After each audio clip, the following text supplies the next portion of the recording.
Well, hello, boys and girls. Hi. What a wonderful day it is today in our money-based economy.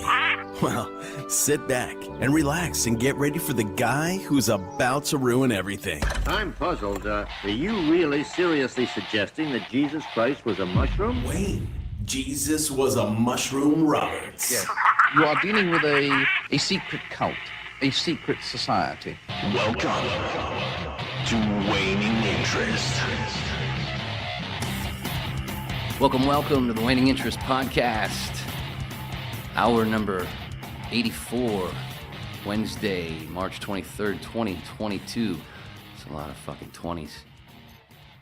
The babbling dabbler, the smallest click on the internet, the pinball brain in your favorite machine. I prefer Terminator 2. It's like a diary, if you're new, or a book, but not as stale or coherent. And I'm obviously doing different stuff there. I've got 2 Patreon hours that are video now, and we got hour 80 was with the guys from the podcast. We got, and 81 was the first one that was supposed to be a Patreon hour, first solo video, but I'm leaving it up unlocked. And 82 and 83 are Patreon. If the link's below. And this is, so that would be 5, right? 80, 81, 82, 83, 4. Wait, yeah, 5, fuck. I went to Great and Gloucester. I use these. Anyway, so on this one, the 5th Waning Interest podcast video version, which I guess they'll all be like that now because that's what everybody wants. And I don't know, sometimes I may surprise you with just audio, because the good old days where you just heard it. It was all theater of the mind. Speaking of theater, I'm just trying to prolong this, so you have to sit there and stare at that and get used to that pretty guy's face to my right or left? Wait, stage right, stage left thing. I could never get that down. Everybody, say hi to Mike Marinaccio. There'd be applause, but I hate sound effects, except for that one. I love it. Thanks for having me, man. How are you, brother? I'm great. How are you? Doing all right, I suppose. What you see behind me did not look this way a couple of years ago. It looked like a heroin shooting gallery. Oh, really? You still got the gym poster. Had to. It's just hanging there nicely. It fits pretty good, I suppose, as long as I don't lean to I'm still getting used to this. It's new. This is new, and I can't fucking sit still. Is it opposite? Yeah, it's like opposite from what you... Yeah, it's like the stage thing. Yeah, you're right. It's like a mirror. Well, no, it's not like a mirror. It's like the opposite of a mirror. Yeah, the what do they call the it? Upside down world. And what did I just hear? Oh, it was a Jacques Fresco thing I was watching either today or yesterday, where he was talking about where the camera shit started, to where it was something about a mud hut years and years ago, and they put a hole in it so to let a little light in, and for some reason, when the light came through, it did this like upside down thing, and it was sort of magical for everybody back then. And that's how the camera started. Okay. I just heard it recently. You know, Jacques. Oh, speak here. Yeah, one of the reasons I wanted to shoot the shit with Mike. When I call him my brother, it's almost it's got a whole. It's deeper than it sounds. It's you gotta. It's trying to sound hip or whatever, but also we played brothers in a play, right. And then we've got a whole bunch of cool things that are have a connective tissue. We both play the fucking bass, but neither one of us have one sitting in the room with us. Yeah, it's true. Mine are like boxed up. I haven't touched it in years, dude. Really? Yeah, I mean, that's not true. I do have like a cool old like Hofner from the 60s. Like it was my dad's, because my dad played bass. Did he? Yeah. And he wasn't using he didn't use it, so I used to play it. And it's an acoustic electric. And it's cool. It's got like the sunburst, kind of like a little darker than the sunburst, like orange, like a reddish kind of sunburst. Like the Les Paul. Yeah, kind of. Yeah. But it's a Hofner. It was like the German brand. And yeah, I actually did pull that out the other day and was just like, well, maybe it wasn't the other day. It was probably like a month ago.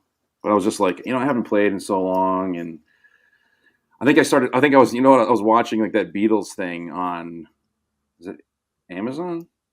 I It's think like a so. Beatles documentary. Yeah, that new about like thing that come out. Yeah. yeah, that about the last live performance. And I didn't actually I haven't finished watching it, but it's like, dude, it's so long. When you start watching it, you're like, this is awesome. It's the Beatles, and like it's just there probably could have been a little more editing involved. Dude, like, I didn't realize yeah, dude, Tarantino directed it. yeah, seriously, dude, that's what it's like. It's like, okay, so they're still practicing. Well, they're talking. They're smoking cigarettes. They're still talking. I tried to get my wife to watch it. She was so bored, and I was like, yeah, I can't blame you here. This is bad. Like, I mean, it reminded me of being in a band and playing back when I was, but like, I could. It's a long, and it's a 4-part series, and that's just like one part. It's just them doing all that, or I think What it's is more it? than one part, but. How long is each one? Like fucking 90 minutes? Was each one a whole movie? Yeah, about. I think so. It's like an hour and a half or 2 hours. For like, and it's like a 3 or 4-part series. Oh, I see a kitty. cat, I see yeah. some punani. A cat escape. I don't have any animals here. Just one cat for me. It's kind of cool where I kind of got 2 doors, but it's like the doors. Oh, I can see yours is yeah. Yeah. I feel like I need to crack mine open now. But I ain't. Yeah, I can't keep this door closed. It won't even close all the way. All the doors in this house. This is like, an old New England home. Like no doors closed. Like, or like you step on a floorboard and the door will just be like, just open up. I'm lucky with this house where it's on. My mom was really smart because she saw Poltergeist. Yeah. And wanted to make sure she didn't build a house on an Indian burial ground, so she built a slab on ledge, so I ain't got to worry about no ghosts sucking me through the TV. Slab on the ledge, like a ledge of a cliff. Well, there are cliffs down farther, yeah, but this top of the hill where I am is, this is all ledge. There's not, you can't. I mean, I have a little bit of lawn here and there on the sides, yeah, but you can't go down very far, yeah, without hitting nothing but rock. Yeah. So it's kind of cool to where I don't have those, even though this house is no from worries of it. 82, we built it, 83. Yeah. Don't have to worry about that with the floor. Nice. Although the guy that did these Is there a floors basement? could have, no, it's just on a slab. Yeah. 4-bedroom ranch on a slab. Yeah, wow. But I do have a little bit on the floor there because the guy that did the floors, he put down the what do you call it? Laminate flooring, I think it is. But anyway, there's some spots where he didn't, like he fucking brushed everything into a pile and then went ahead and put the next one on there. So there's kind of like a little, what the fuck, man? In one of the bedrooms. Yeah. Pisses me off, but I don't know what I'm going to do. Just like obsessively rip it up one night. Just don't use that bedroom. Yeah, there you go. That's why it's the guest bedroom. You deal with it. But that's the other with both of us being from New England. Yeah. We both left LA right around the same time. I think I left like a month or so before you. Yeah, when did you leave? Do you remember? I was early October 19. Yeah, okay, that makes sense because I was like around Halloween of 19. Just before Halloween, so like a few days before. We escaped just in time for. Dude, seriously, that's just very fortuitous. But I only came back here though for a month, and then spent that winter in Florida. Okay. Doing the same kind of thing I did to this house to my mom's house down there. Oh, really? New flooring. Yeah. Painted the whole thing. Awesome. Recaulked the bathrooms. Yeah. After pulling out the old caulk. Oh, that was a fucking rough one, man. Dude, I have to do that. It's like because the mold grows, you know what I mean? It's like there's a couple corners where I'm like, this isn't coming off no matter how much bleach I use. No. I'm just going to scrape that off. But it sucks when it sucks getting it off. Yeah. That didn't sound right.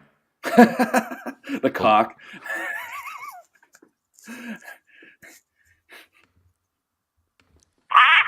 Didn't time right. God damn it. I hate when it doesn't work. You need a producer.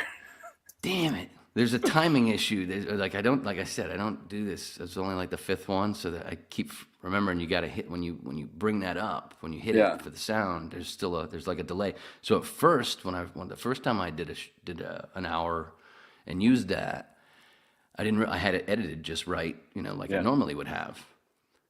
But when I would play it, it would cut off because it wouldn't start for like a half a second or whatever. So it was like, it wasn't working very well. So I actually had to go back and add some dead air to that MP3 in the front. So it would. We should know how to do that. Like you can still like toy with it. You know what I mean? You can make it work. That's true, but it was like not ideal. No, and then you still got the timing issue to where there's still a delay to when you go. See. That's good. No. normally I have it right on top. If you listen to my the audio only. Yeah. Because I don't have a board. I don't have that 360 board that we used to have at work. That was just so fucking great because you could sit there and stutter them too with the buttons.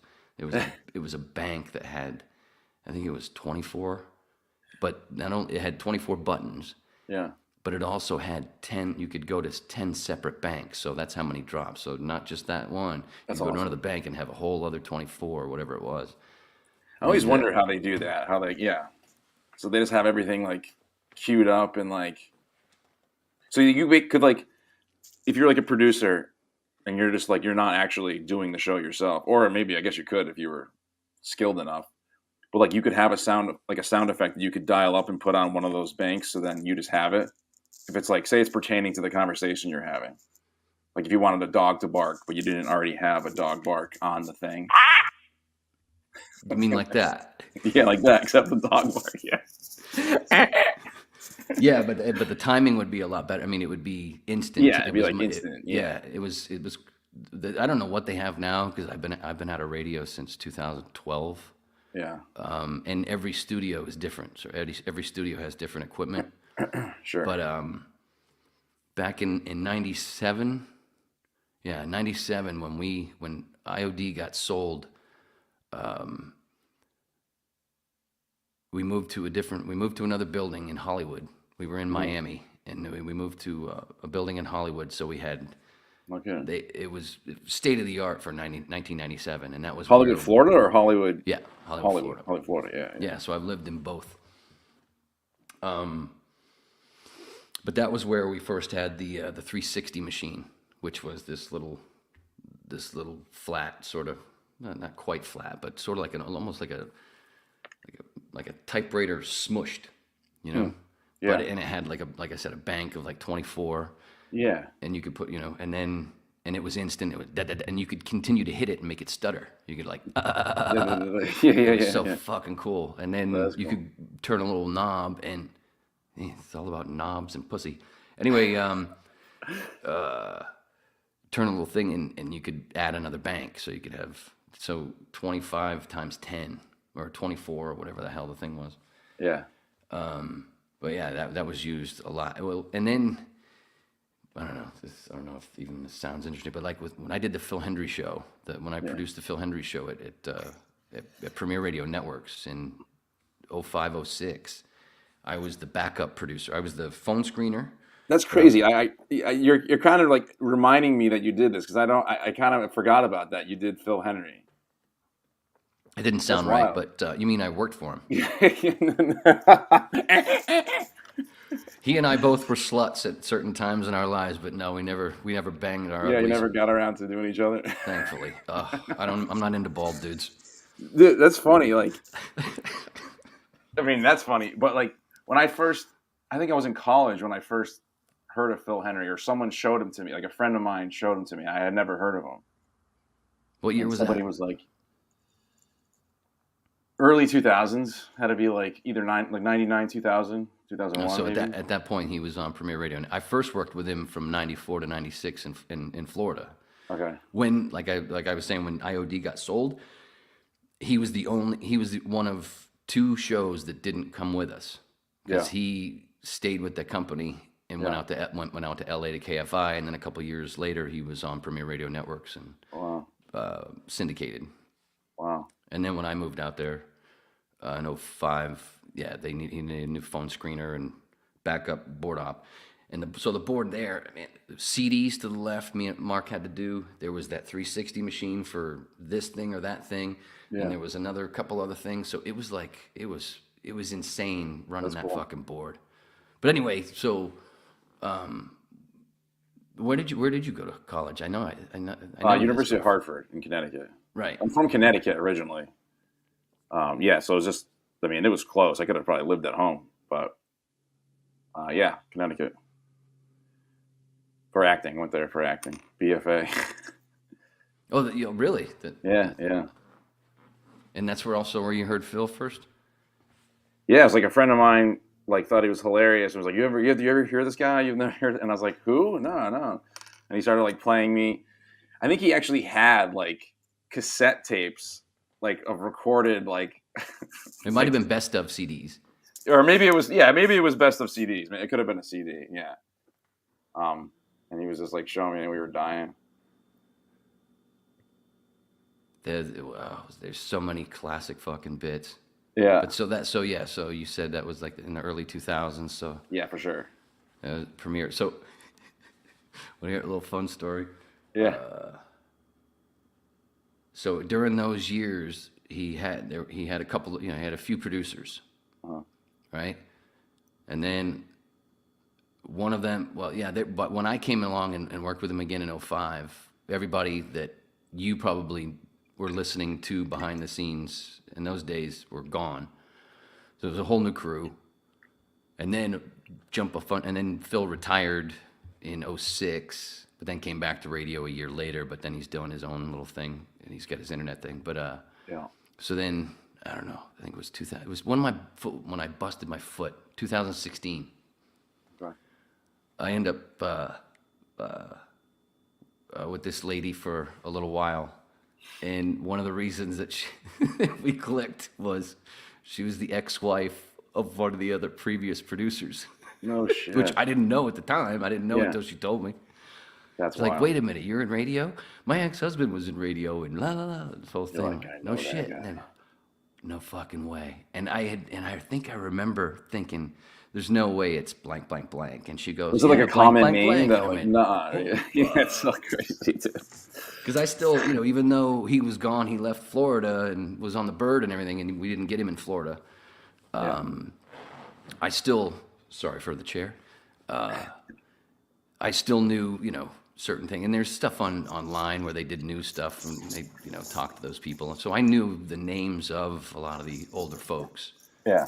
But yeah, that was a trip. So my ex-husband was in radio. Oh yeah? Maybe you know him. Yeah, that's crazy. Holy shit. No, I don't know him, but we work for the same dude. Yeah.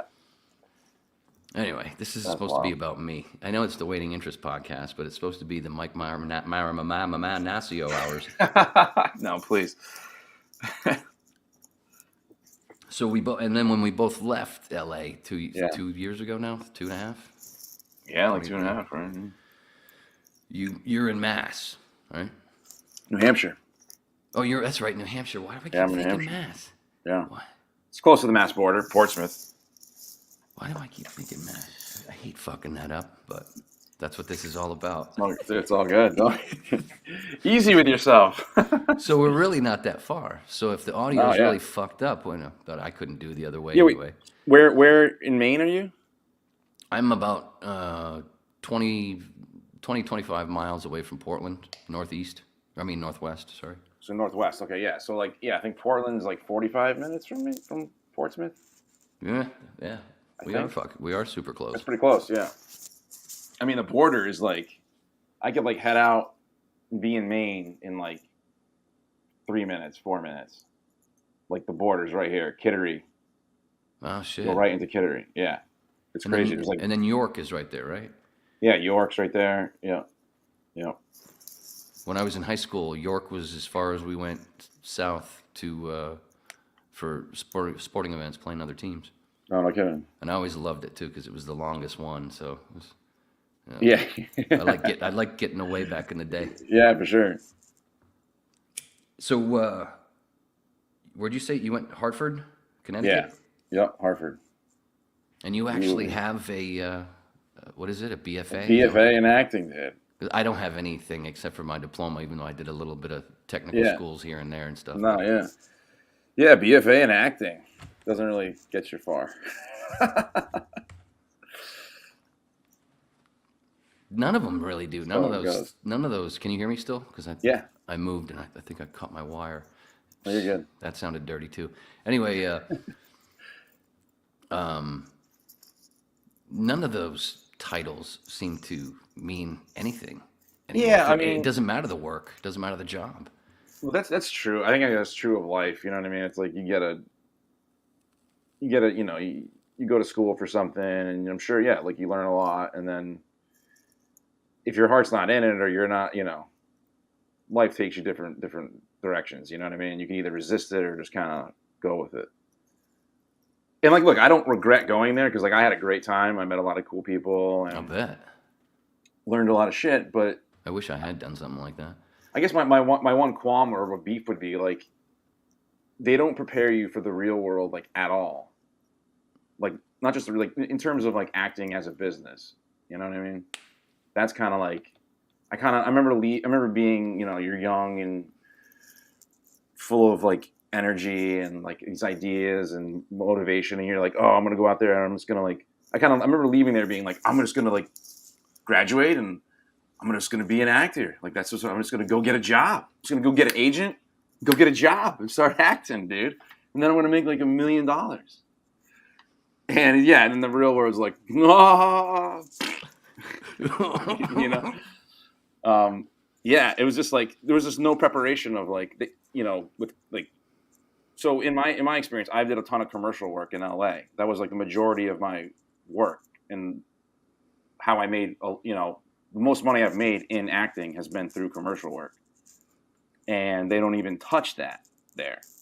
Which look, I get like they kind of like they kind of look. It was definitely like a theater training program, and there's value in that, believe me. But in terms of like being a working actor and like doing this as your job, like every day and not having to do another job, you got to teach people how to act on camera and how to do commercial work and voiceover shit.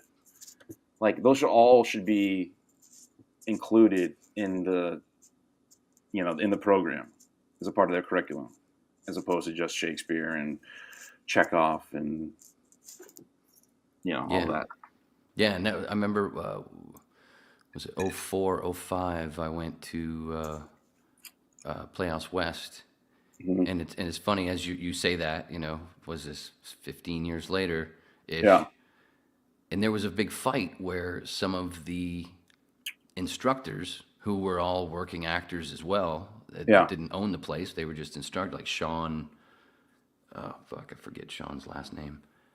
He was actually really good, and I'll think of somebody who remind you of what he looks like. But anyway, he wanted to introduce an on-camera thing so people would know, because all they would do was talk about how what was her name from Cold Case, the blonde woman from Cold Case show, because it was on at the time. She went there, so they'd talk about all these people, James Franco. They'd talk about Scott Kahn. They'd always at the beginning of every class, they'd always talk about the fucking people that are working, like alumni who was like working. Names, and look what we did. Like as like they've taken credit for like their successes. And then Sean was one of them. Was like, well, we keep saying this. Well, it's all on camera stuff. So we need to also teach them, more on camera. Yeah, imagine that. Hitting your mark and all that stuff. Because a lot of even though today, a lot more people understand it than when we were younger. When we were true, and I feel like also the style of acting has changed even in those small amount of years. And now it's much smaller, much more subdued, much more realistic, almost like sub-realistic. It's almost smaller than realistic. If you actually give like a realistic reaction, sometimes it's like, whoa, that's way too big. No one reacts like that. And you're like, really? I mean, I do sometimes.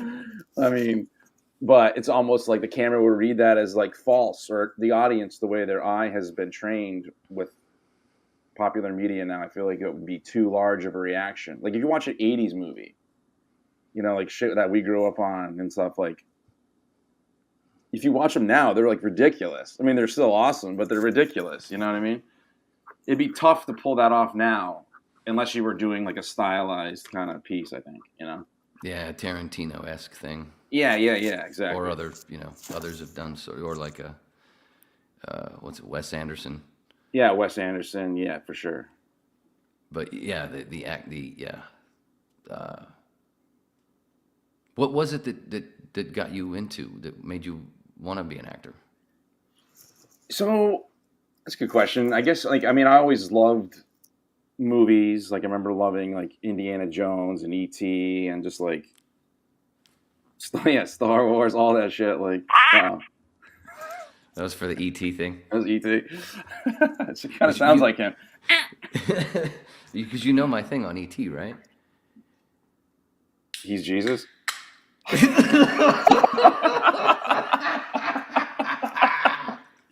Pretty fucking close. Pretty close. Wait, there's got to be mushrooms in this movie. Yeah. There are, right? Okay, so you've never watched that. You've never seen my little ET video. You're one of the ones. Okay. Because nobody else refresh my memory. I might have. Nobody else has seen it either.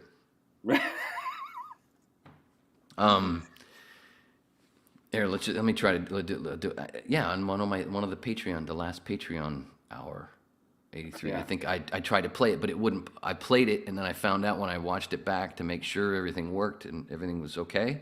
Yeah. The fucking sound didn't come through, and I didn't know. So I'm really hoping that that I don't go boom and there's never been any sound on you for this whole time. Oh God, please don't. It should be fine. Yeah. So I'll just do it this way, just for your reactions, for everybody, not just for me. So you know the DMT thing with the toad, right? You've heard of that stuff, right? Like licking a toad and. Well, you don't actually lick it. That's not how it happens. I know, but like the joke, yeah.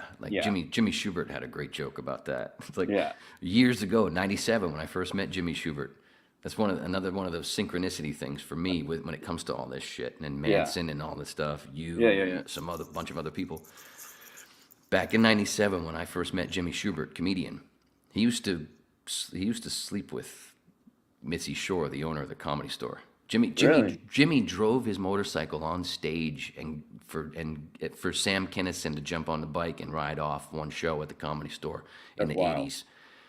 Oh man, and Sam was scared shitless because Jimmy actually drove it all the way out and right out onto fucking Sunset, and Sam was screaming in his ear. Yeah. Anyway, because Sam was apparently scared of motorcycles.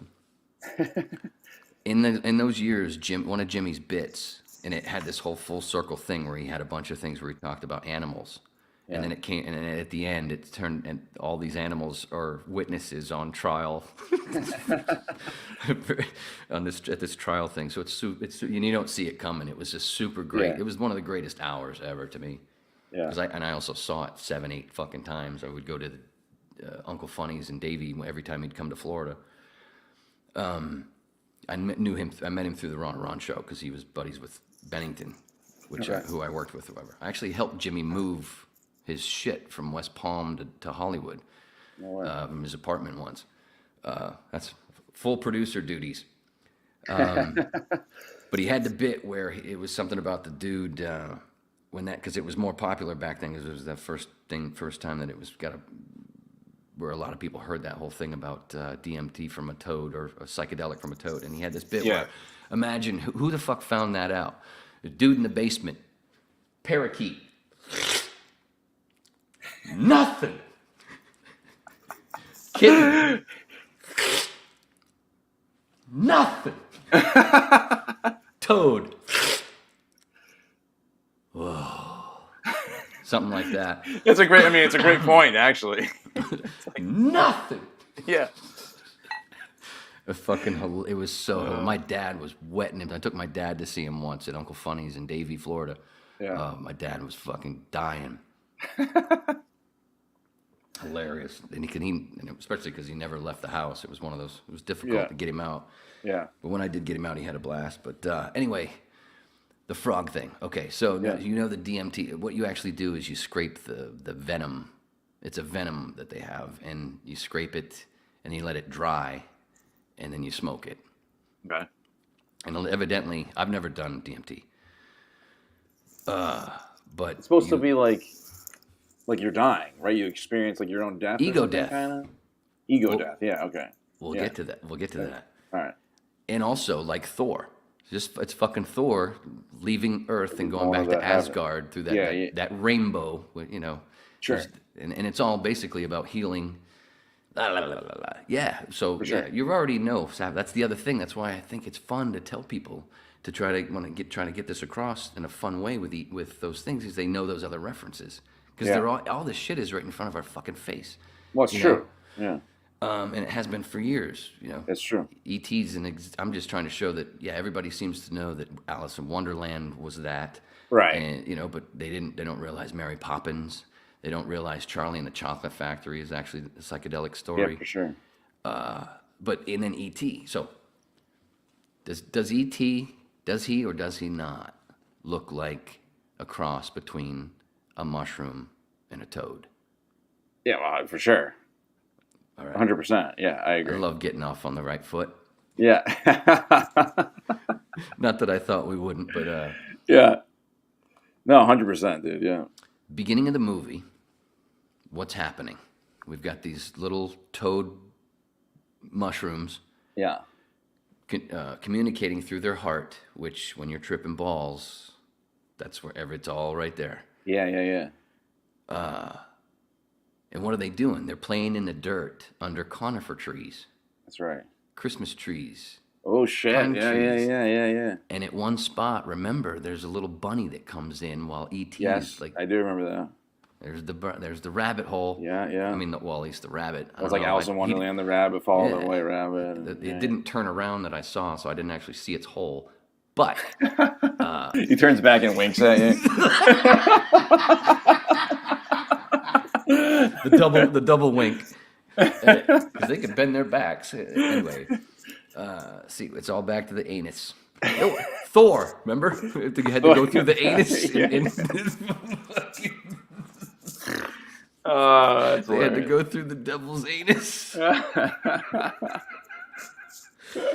And then to go into Endgame, and that movie's all about ass. I mean, you know how many ass jokes are in that fucking movie? I haven't seen Endgame.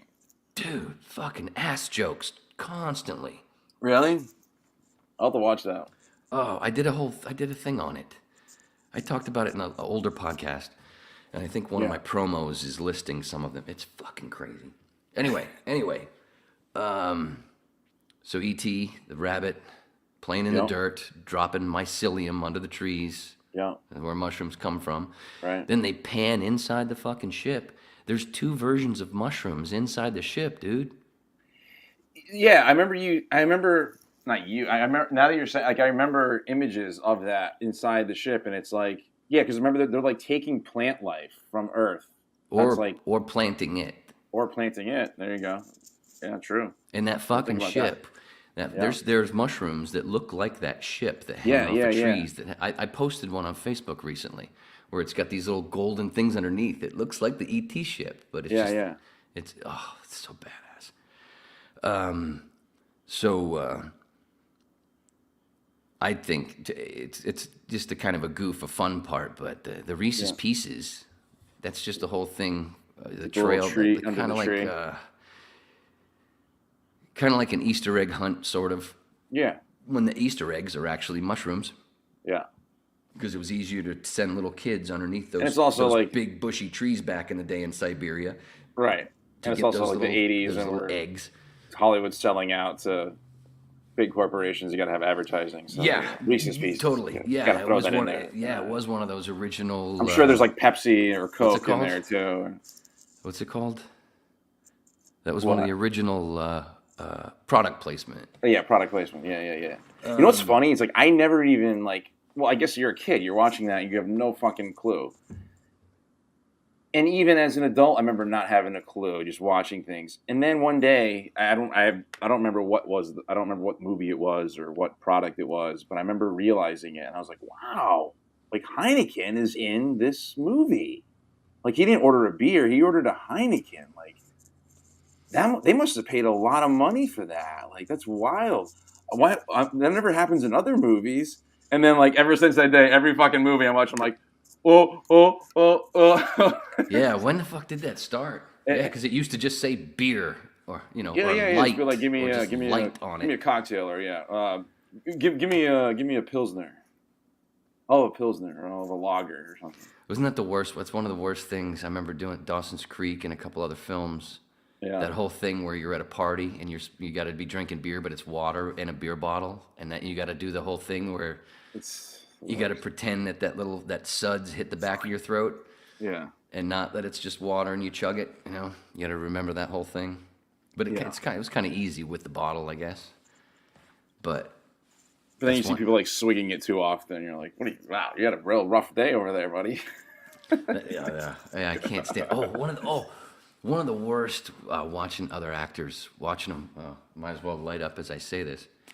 The fucking worst is watching actors smoke that don't smoke. Yeah. Oh, so fucking bad. Yeah. Like the way they hold it, you can just tell by holding a cigarette. You're like, you've never fucking smoked a cigarette. Or the whole thing to where the smoke immediately leaves their mouth when the cigarette does. Here, I'll try to do it. It's hard for me because I've been doing this. I've been a professional for 35 years. Yeah. Holy shit, it has been 35. Wow. It's time to quit, Wayne. Actually, my promise to myself was that I would quit when I'm 50. And I've got another, and before I turn, I've got another you're good. 6 months before I turn. Only 6 months? Damn. Before I turn 51. Oh, okay. So it was supposed to be. Technically, you're good. You're never gonna get there. You're all right. I can still, if I just do it before August. I quit when I was 50. Right. So it'll be like, the day before. Yeah, that's what I'll do. The day, my 51st birthday party, which will be the day I'll have it the day before, and it'll be just fucking me. That way I can listen to the music I want to hear. Yeah. And and there'll be no fights. Well, there'll be a fight. Of course, I'll argue with myself here and there, but at least nobody will get hurt. No guarantees. And that'll be my last cigarette. Yeah. That ain't gonna work anyway. That's a fucking pipe dream. Wait, I want to see the impersonation of like an extra smoking a cigarette who doesn't know. That's what we were doing. That's what I was trying to remember. What did I forget? You're doing it too well. First of all, it's usually it's gotta be It's usually they're too far up. Yeah. And they're not on the filter. No. And it's it's something with the lips just ain't right, and then it's that's it. And you know what? And when you do that, when you actually do that, it tastes like shit. It's true. It tastes better when you inhale. What's the fucking point if you're gonna? Yeah, exactly. It's not a cigar. I haven't done that in a long time. Oh, I forgot how shitty that tastes. Oh, it's so stupid. It's much better to inhale it. It's fucking gross. It's much more fun to taste it and add a couple of extra black capillaries to your lungs. Go out in style. Yeah. What was it in True Romance? What was it? Was it True Romance?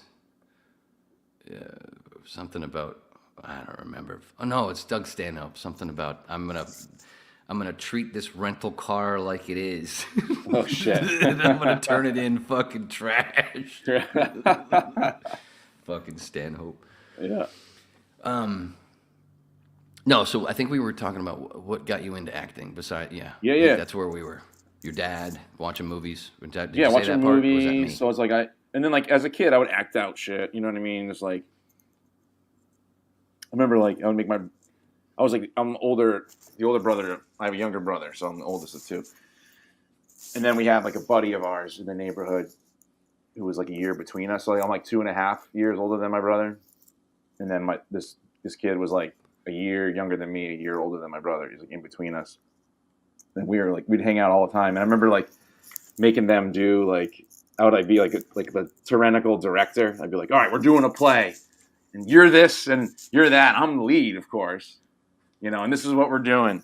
And like, used to go around the neighborhood and get all like the parents and have them come to someone's garage and like watch us do like a show.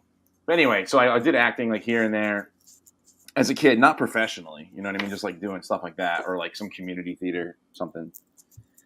And then, you know, you go to school, you play sports.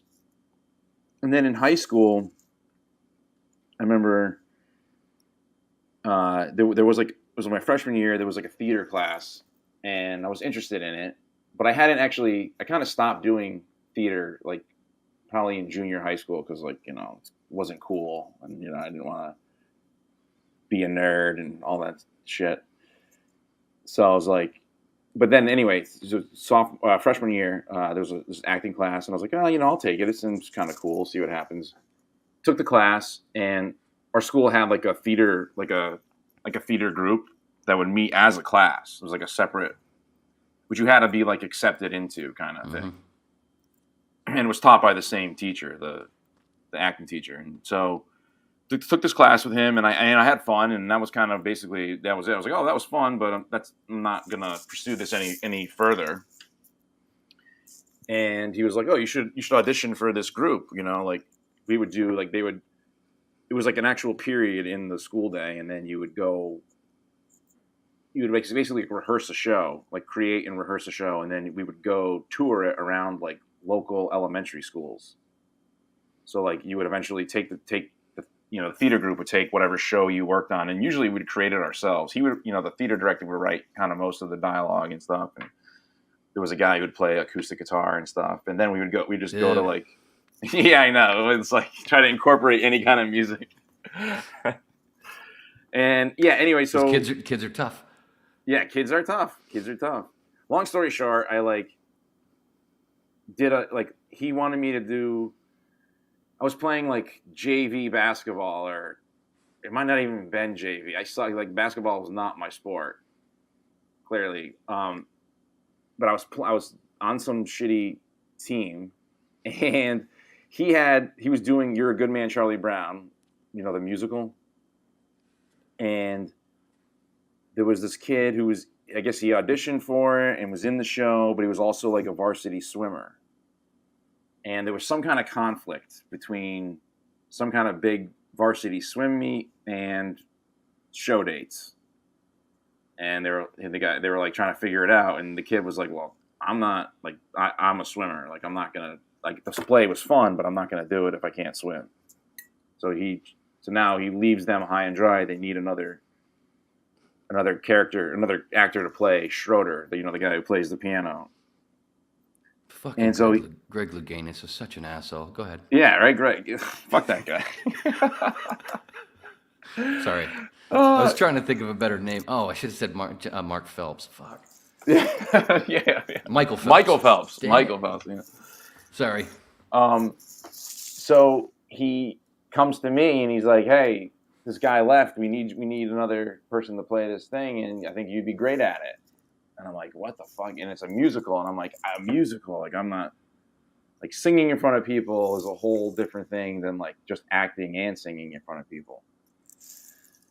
Well, so he eventually like talked me into it. Like, I thought about it, and I was like, I don't know. And then I finally did it, and then I was scared shitless, but like I worked with this lady who helped me, like, with singing in front of people, because I never did a musical. It was my first musical.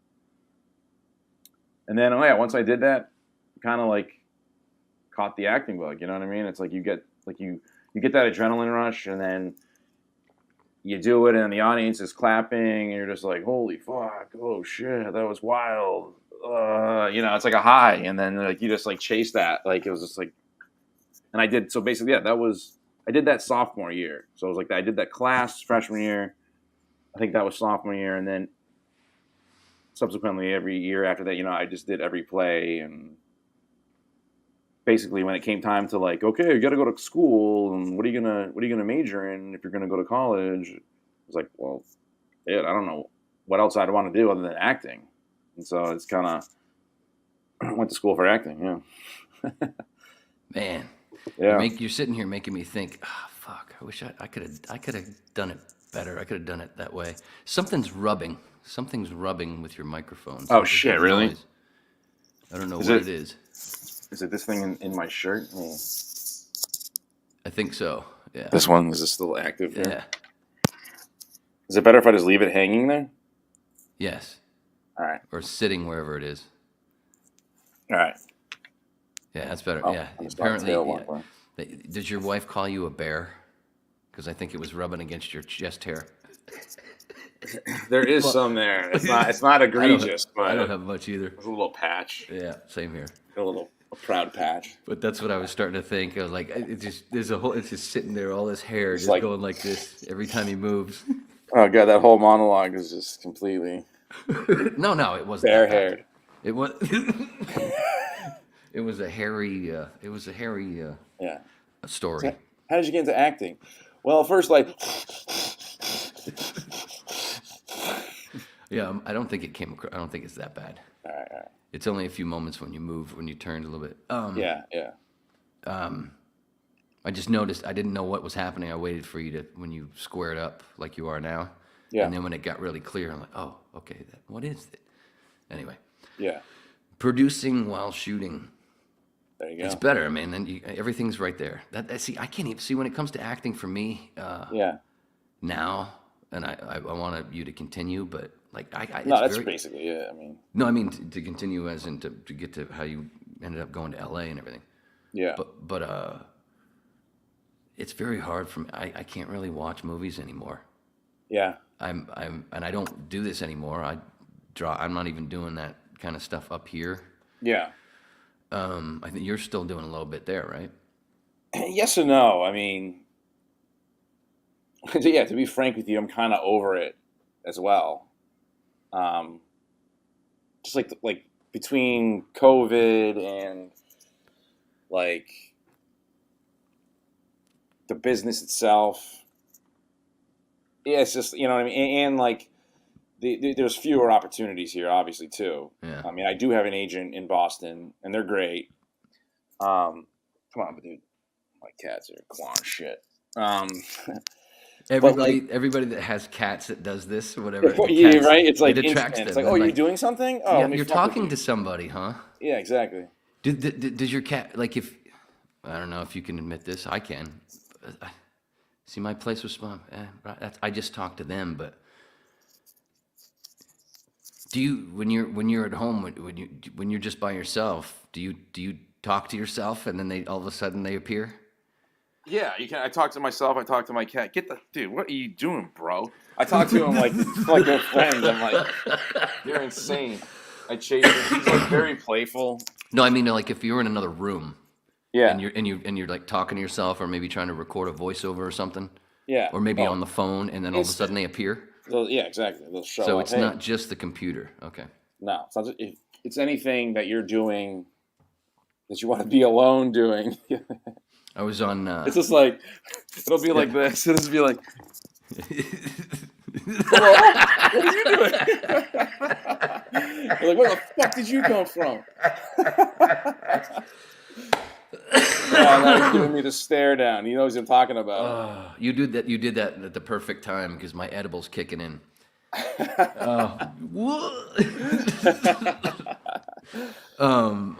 Like I did the Appetite for Distortion podcast. I was on with him.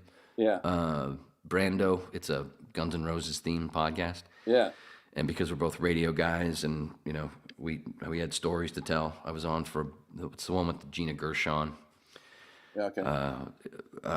She's like the first 7 minutes because he only had 7 minutes to talk to her, and then we talked for like an hour and a half. Anyway, every one of the YouTube versions of every one of Brando's, his fucking cat at some point, he's talking to somebody, and all of a sudden, boop, dude, it's this furry bastard. It's inevitable. And then the podcast. I don't know if I've posted about them. I don't know if you've checked them out, but podcast? No, I don't know. Well, it's Paulcast's channel. It's Paul's channel, but it's the MSDP, the Manson Saga Discussion Panel. Oh, cool. It's Paul, Danny, and Beckham, and it's basically like a Manson book club. is during the pandemic they all kind of came across Manson stuff at home, just going through YouTube or whatever. Yeah. And they all found each other in a YouTube thing, kind of like this. Yeah. What was it? Was it Stoner Van Houten? It's a dude that gives little tours on the Spawn Ranch and other places around. Oh, does he really? In the valley, like, yeah. Does he go up to like what, CLOA, or like where it used to be? Cielo Drive. Cielo Drive, yeah. Yeah. You know what's crazy?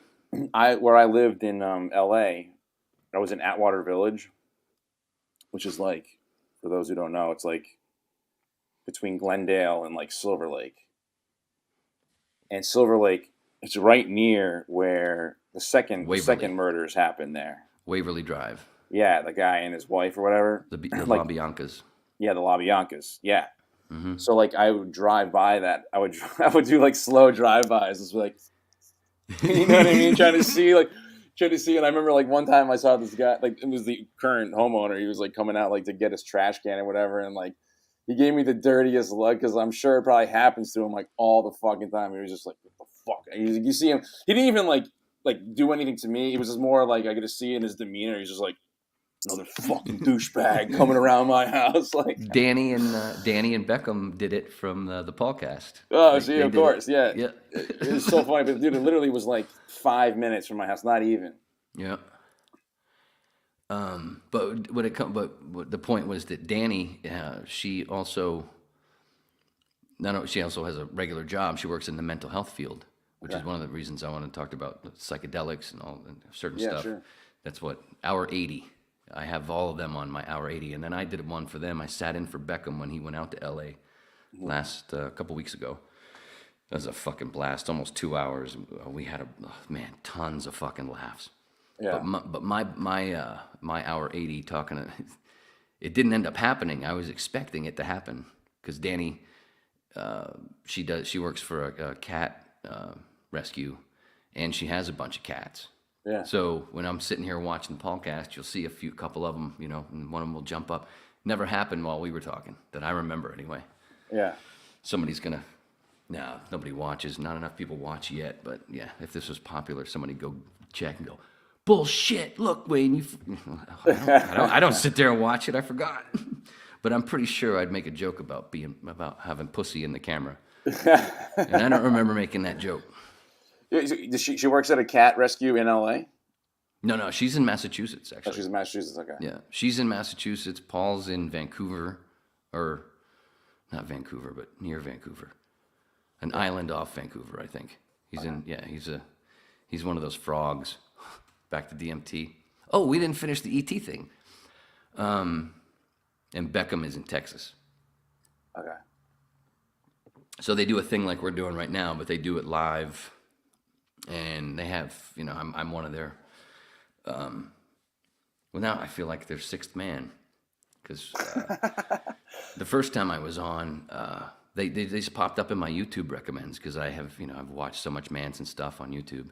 Yeah. They popped up and I'm watching, listening to these guys. I'm like, oh, they do a really cool job of doing this, talking about stuff that they found, but it's they talk about because it's basically about if you believe the Bugliosi story, the whole Manson ordered these things, blah, blah, blah, which most people believe because that's what they were taught. Right. It's like, it's like believing. I'm assuming they talk about Manson being like a product of the CIA and stuff like that. Like he was. They talk about how they use a little bit of Tom O'Neill's book Chaos, but that's not something where that's a book. They don't really believe in it. Okay. They're not really into that CIA thing. Okay. But they'll put up, like when I was on a couple Fridays ago with them, it's called Party On, Wayne, if you go to the podcast. That's a great name. He actually played, what's that? That's a great name, Party On, Wayne. And I didn't, he named it. Paul did it up. Paul said, he played a little bit of something that Tom O'Neill recently put up on his Instagram and Facebook page. Yeah. that are like notes, because there's a lot of stuff that was in Chaos. If you only get Chaos is good when it comes to showing what a fucking piece of shit Vincent Bugliosi was. Yeah. And lies and all the things that were omitted and changed, all these stories that Charlie, it was this with Charlie, and no, it was actually Tex, because they were both books. He was Charlie too, right? Or like this one that he recently put up something about that's actually in Once Upon a Time, and they put it in Once Upon a Time in Hollywood. Yeah, that whole thing where you see Manson come to the house. Yeah, and it's all that it's supposed to be based on where he did, and that's not true. It wasn't even him. It was the guy that story is actually based on, that Bugliosi put it onto Manson in order to make it seem like Manson didn't know where Melcher was anymore, which he already did. He'd already been out to where Melcher had changed addresses. Yeah. And Charles had been to that house many times anyway. Yeah. And Tex, actually, the guy who did all the murdering. That's what I'm saying. Tex lived there. When Melcher lived there, Tex actually lived there and sold fucking drugs out of the living room. So why the target on Manson's back? Like, if maybe it was to did cover he know up something? Hollywood. That's what I'm he saying. Knew a lot. It had to be some kind of cover up, because you know how many people Manson had sex with? Famous people. Damn, wish that was him. I was kidding. Well, I'm kidding. No. He was in the circles for sure. Like, he was like, dude. See, he's known for being a pimp. Which is true. He pimped a little bit, but not really. Yeah. And those girls, that was early days. Those girls were doing what they did. Well, it's kind of like 60s free love. I kind of figured it was kind of like that, right. Kind of like, hey, I love you. There was all kinds of different things, but Manson was also a whore himself. Sure. Manson had sex with, you remember Robert Conrad? Battery thing? No. Baba Black Sheep? The TV show Baba Black Sheep? No. Wild Wild West? No. Robert Conrad? No? I'm sure I'd know him if I saw a picture of him. Yeah. He used to pay Manson for sex. No shit. And so did, brace yourself. How are ya? Just one more thing. Really? Sean Connery? No, Peter Falk. Columbo. Yeah. Oh my God. Really? If you're at your computer, look up. Are you at your computer? If you could pull stuff up, go to another window. Look up Peter Falk Manson trial. Peter was there. Peter was quoted as saying, "I did Columbo, dude. I did the crazy fucker." When somebody asked him about Manson, that's part of the Manson file. Yeah, so like Peter Falk, like Manson, maybe. Just type in Peter Falk Manson trial. Google images. See what happens. I do it here, but I don't know how to share. I don't want to share screen yet. I mean, I could. You just give me a bunch of fucking Peter Falk, Columbo pictures. So you tell me Manson is how he got his eyes got googly?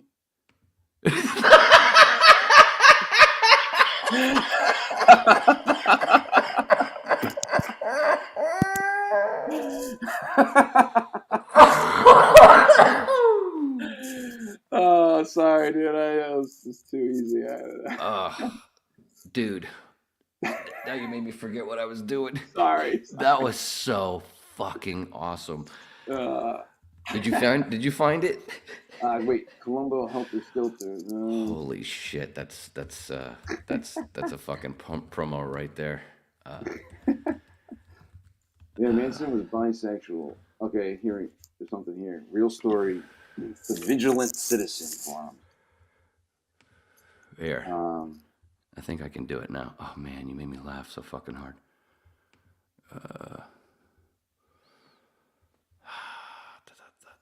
Yeah, it's an alternative view. Manson was primarily a drug dealer, pimp, car thief with connections to organized crime. Mm-hmm. That's right. He knew Dennis Wilson a lot from the Beach Boys. There you go. Shit. Yeah, it says Manson was Can you see it? bisexual. Let me go back to it. You trying to share the screen? Yeah. Oh shit. Okay. See the picture? Yeah. Peter Falk of the trial. Yeah. So he was just there to watch the trial, like just there to And observe it. that was Terry Melcher that you saw in the foreground. Okay. The blonde guy that. Yeah. Doris Day's son. Oh, is it really? Yeah, he was the Beach Boys producer. He was going to produce. That makes sense. He was going to produce a whole bunch of Manson stuff. Yeah, this says Manson was bisexual and claimed to have encounters at Hollywood studios with Peter Falk and Robert Conrad, among others. Yeah. It's also claimed that Dennis Wilson was actually in love with Manson. Yeah, they weren't just friends.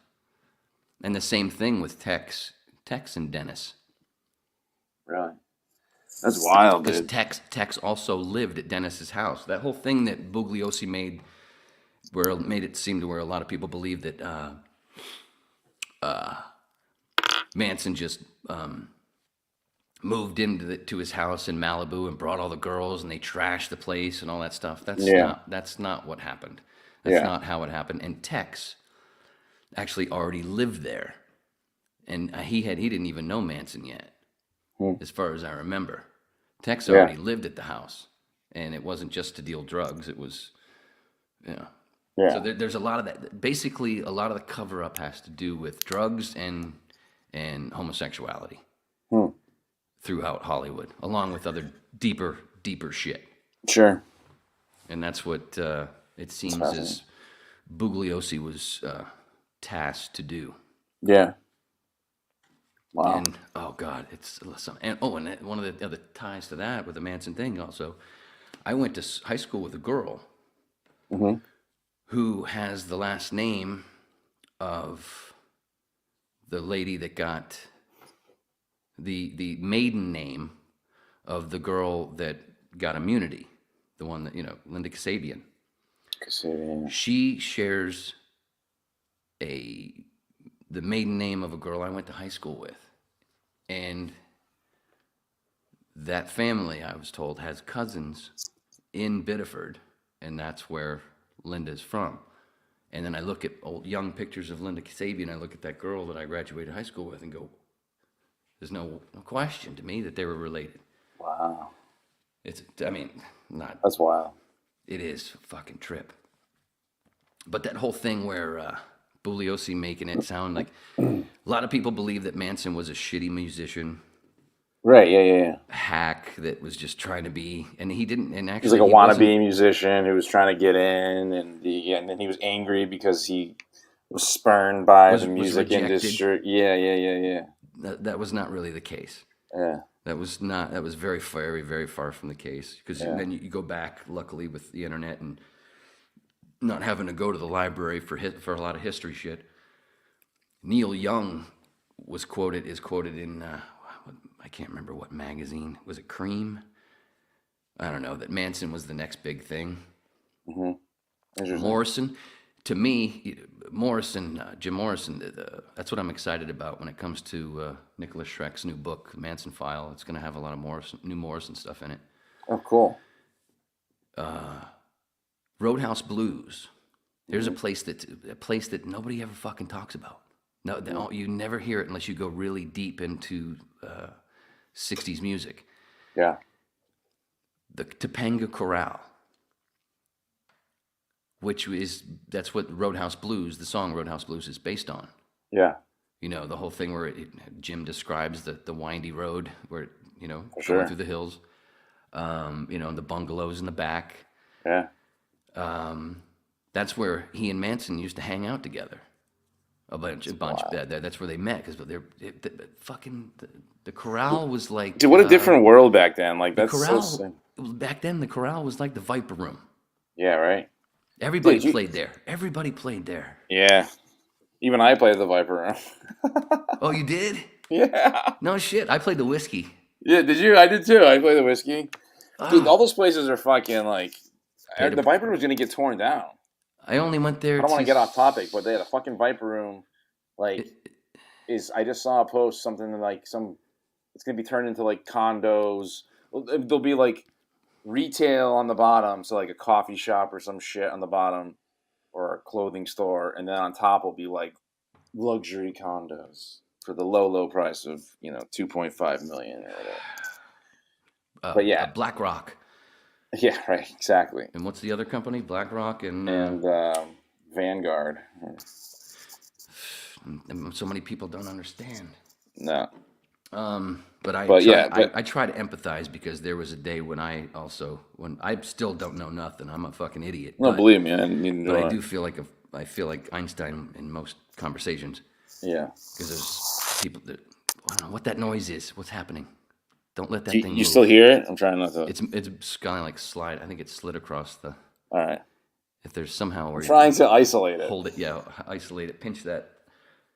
Ew, that sounded gross. Pinch it. Just pinch it off. But what the fuck was I saying? Oh, the Topanga Corral. Yeah. Well, no, let's stick with the Viper Room. Shit. So that's the same. Yeah. It sucks. I just put up a video of what was it, 1952?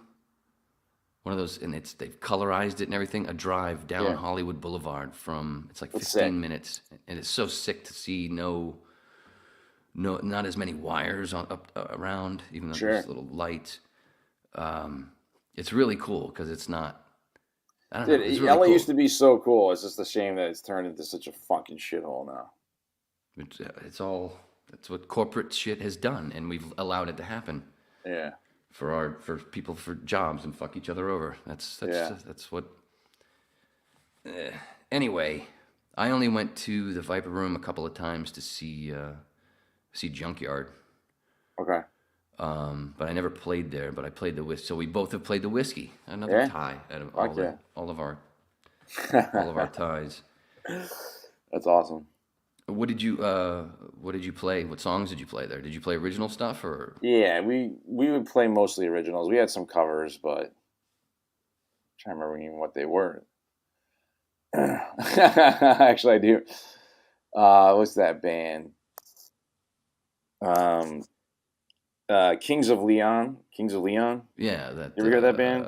We played a cover of theirs. It was popular at the time. Well, that sex song? Sex on Fire. Yeah. I remember playing that there. But then, I mean, anytime we played that, we mostly would play originals. That's probably why we never What's got the name anywhere. of the band? Orion's Belt. Orion's Belt. Yeah. That's a cool name. Yeah. It was fun. We had a good time. I mean, it's like one of those things where I was like, so glad I did it. You know what I mean? It was a blast. Well, what did you think? I mean, because since I was, 15 years old, I've been a fan of this fucker. For sure. And dude, I actually Guns N' Roses, and then Guns N' Roses for sure. I actually auditioned. So like, I think the band ended up breaking. Like, I don't remember what this was like simultaneously with the band, or it was after we broke up. But I auditioned to play bass in a Doors cover band. No shit. Yeah.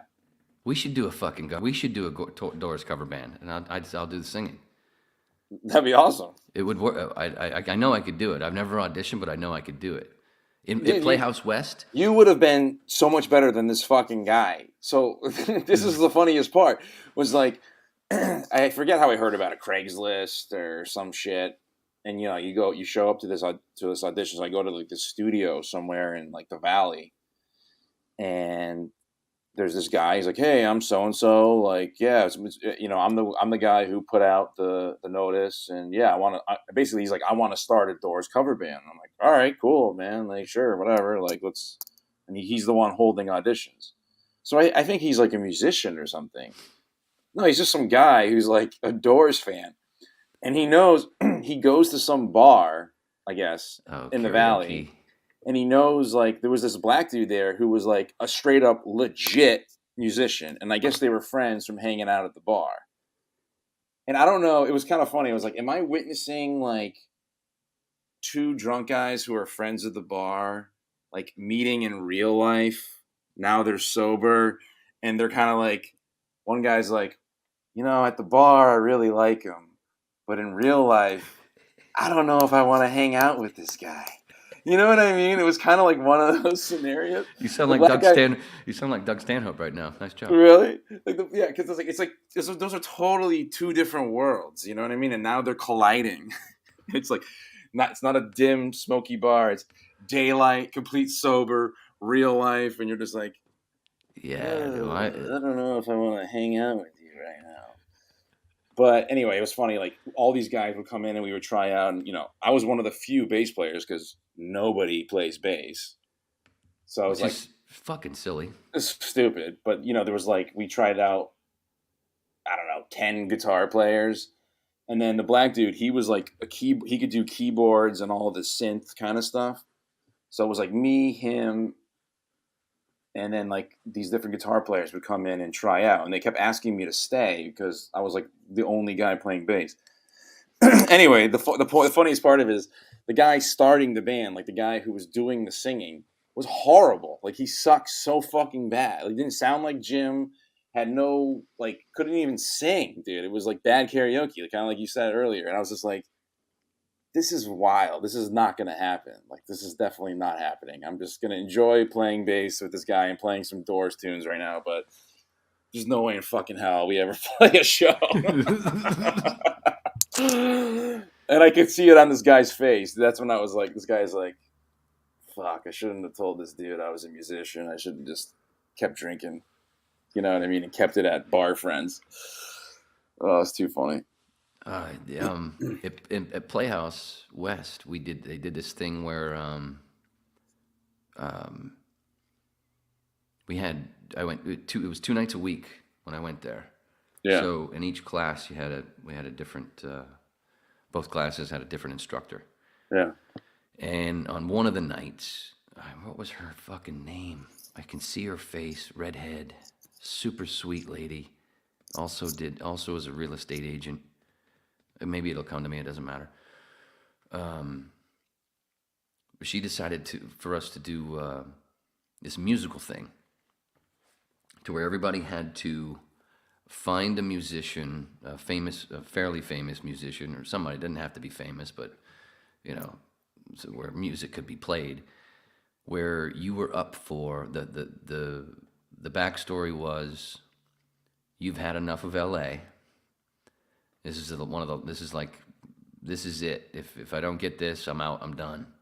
And it's up to you and 2 other people to play whoever is close enough to you physically and vocally or whatever.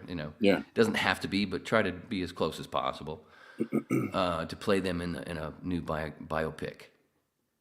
I'm sorry, biopic, right?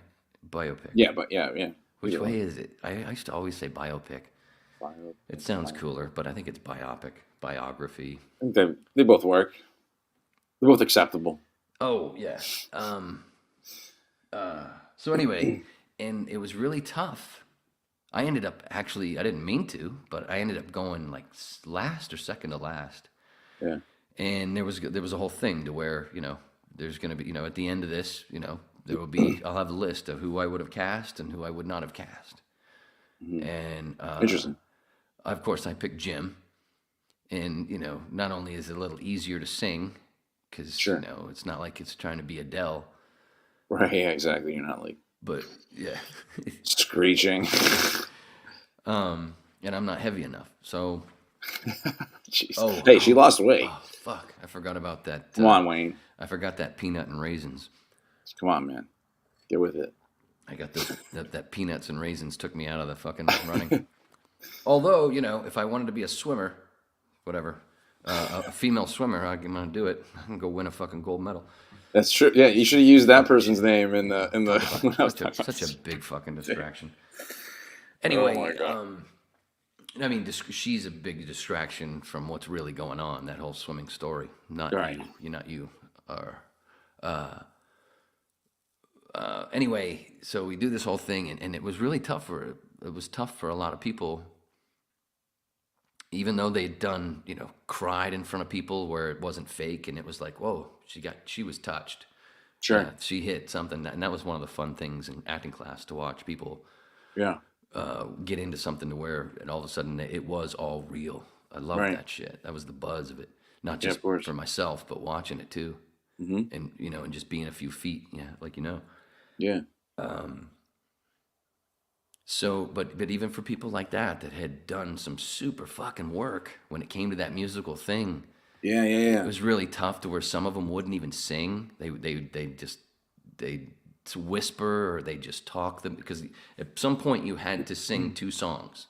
Yeah, dude, it's very vulnerable singing in front of a group of people, especially if you've never done it before. It's and tough. I hadn't, dude. I never did karaoke until I was in the psych ward. You know what's oh, Jesus That's a true Christ. story. That's a true story. Oh man, that's wild. Dude, I remember being like more afraid to play bass like before a show, before like a band, like we're playing as a band. Like I'd be more scared going on stage to play bass than I was to act. Is it because of slippery hands? No, but slippery nerves. hands. Sometimes slippery hands, made it easier to just coast Yeah. up and down that True. fretboard, baby. Yeah, I finally learned that. But, Learned that. That's what I used to be. As long as scared you're of. strong enough to push down on those frets, you're good. Because as a bowler, my hands just to fucking get in front of it, even though I'm a good bowler. Yeah. Just because there's so many people and because it's in front of somebody. For the first bunch of years, dude, I would go through. People knew me as going through rosin bags like this because I would just constantly, because my constantly hand. powdering your hands. I mean, if You I show up didn't use, looking like a clown, you're like, oh, and I'd stand there forever. it's just like all powdered everywhere. And if the fan was if it was at a pair of lanes where the fan was fucked up and it wasn't good, I'd yeah, be you like, can't. oh, I feel fucked because my hand. You can't use the fan. I yeah. just had those sweaty hands and I couldn't wear a glove. It didn't feel right. I Anyway, don't know how anyone bowls or So throws a football or does anything with a glove. Like, well, with the newer gloves with those sticky ones, if you put those on and put, I could catch a football with like sticky gloves, but throwing it, I don't know about that. Yeah, I haven't tried that. I need like a real touch. That's so crazy. That makes fucking football cheating. Anyway, It's- for I mean, receivers, kinda, it's like- anyway, it's kind of It's like you're ridiculous. just diving with one hand. You're just like stick. It's fun to watch. There are some great It's like shit, a Velcro glove. but at the same time, it ain't Art Monk. True. But what was I saying? I was saying I was more afraid to do like a live show. Oh, I for, was saying like, the sweaty hands. My first few shows, I was sweaty afraid. hands. It wasn't because of sweaty But it hands, turned although out to, sweaty like, hands was definitely a repercussion of my nervousness. But like acting, I could feel like, so I'm doing a script, I'm playing a character. It's not me, you know what I mean? I'm playing a character. Yeah. And like, I mean, look, we did a show together. I don't know how many times there was like a fuck up where somebody went up online, like live theater. I don't think people realize how often that happens where somebody says the wrong line or somebody just totally goes, you're just like sitting there face to face and someone that you see look in their eye. They're just like, I'm lost. yeah, they're just like, it is. You're just like, It happened to us a couple of what did times. this person do? Hey man, yeah, so I'm gonna get, you know what I mean? And you just have to go with it. And as terrifying as that can be, I don't know. I felt safer doing that than like playing an instrument, bass or any instrument, or singing. It's like if I'm like, I love you. That one note, you're fucked. Dude. Everyone just goes, what? Oh my god, Ew. that guy just fucked up over there. Ew. Bass is like. Oh wait, what? No, that's not how the song goes, motherfucker. Who did that? Oh, it was that guy. He's the one playing the fucking bass over there. You know what I mean? So I was like, this is terrifying. That was I was like, Well, that's why when I played bass, I always tried to. Whatever we did was, I normally played classic rock tunes. yeah. And I just tried to punk them up, like can't get enough of your love. When we played that, I used a pick, and I just tried to do my best Duff McKagan. Dude, I can't use a pick. Is it? I mean, you can like play wicked fast with a pick too. It's like, yeah, that's the other thing. Like So you can punk it. it's good. So you can hide some of those things that you were talking about, those bad notes. So, you can really tell. I think, actually, it might have been the guitar. Yeah, it was the guitar. Yeah, it was a guitar. Yeah. That guy was a drummer. He can't keep a fucking beat. So we both Timing's graced. wrong.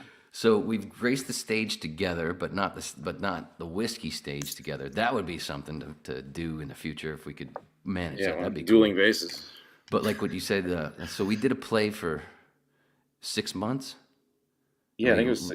I think it was 6 months, but yeah, like I was saying before, dude, I fucking was on that stage so often. I can't. It all blurs together as like one long Santa Monica tenure Playhouse for me. for anybody who's wondering where we did it. Playhouse. You did a bunch of plays there. I did one, so you were like you were like the regular.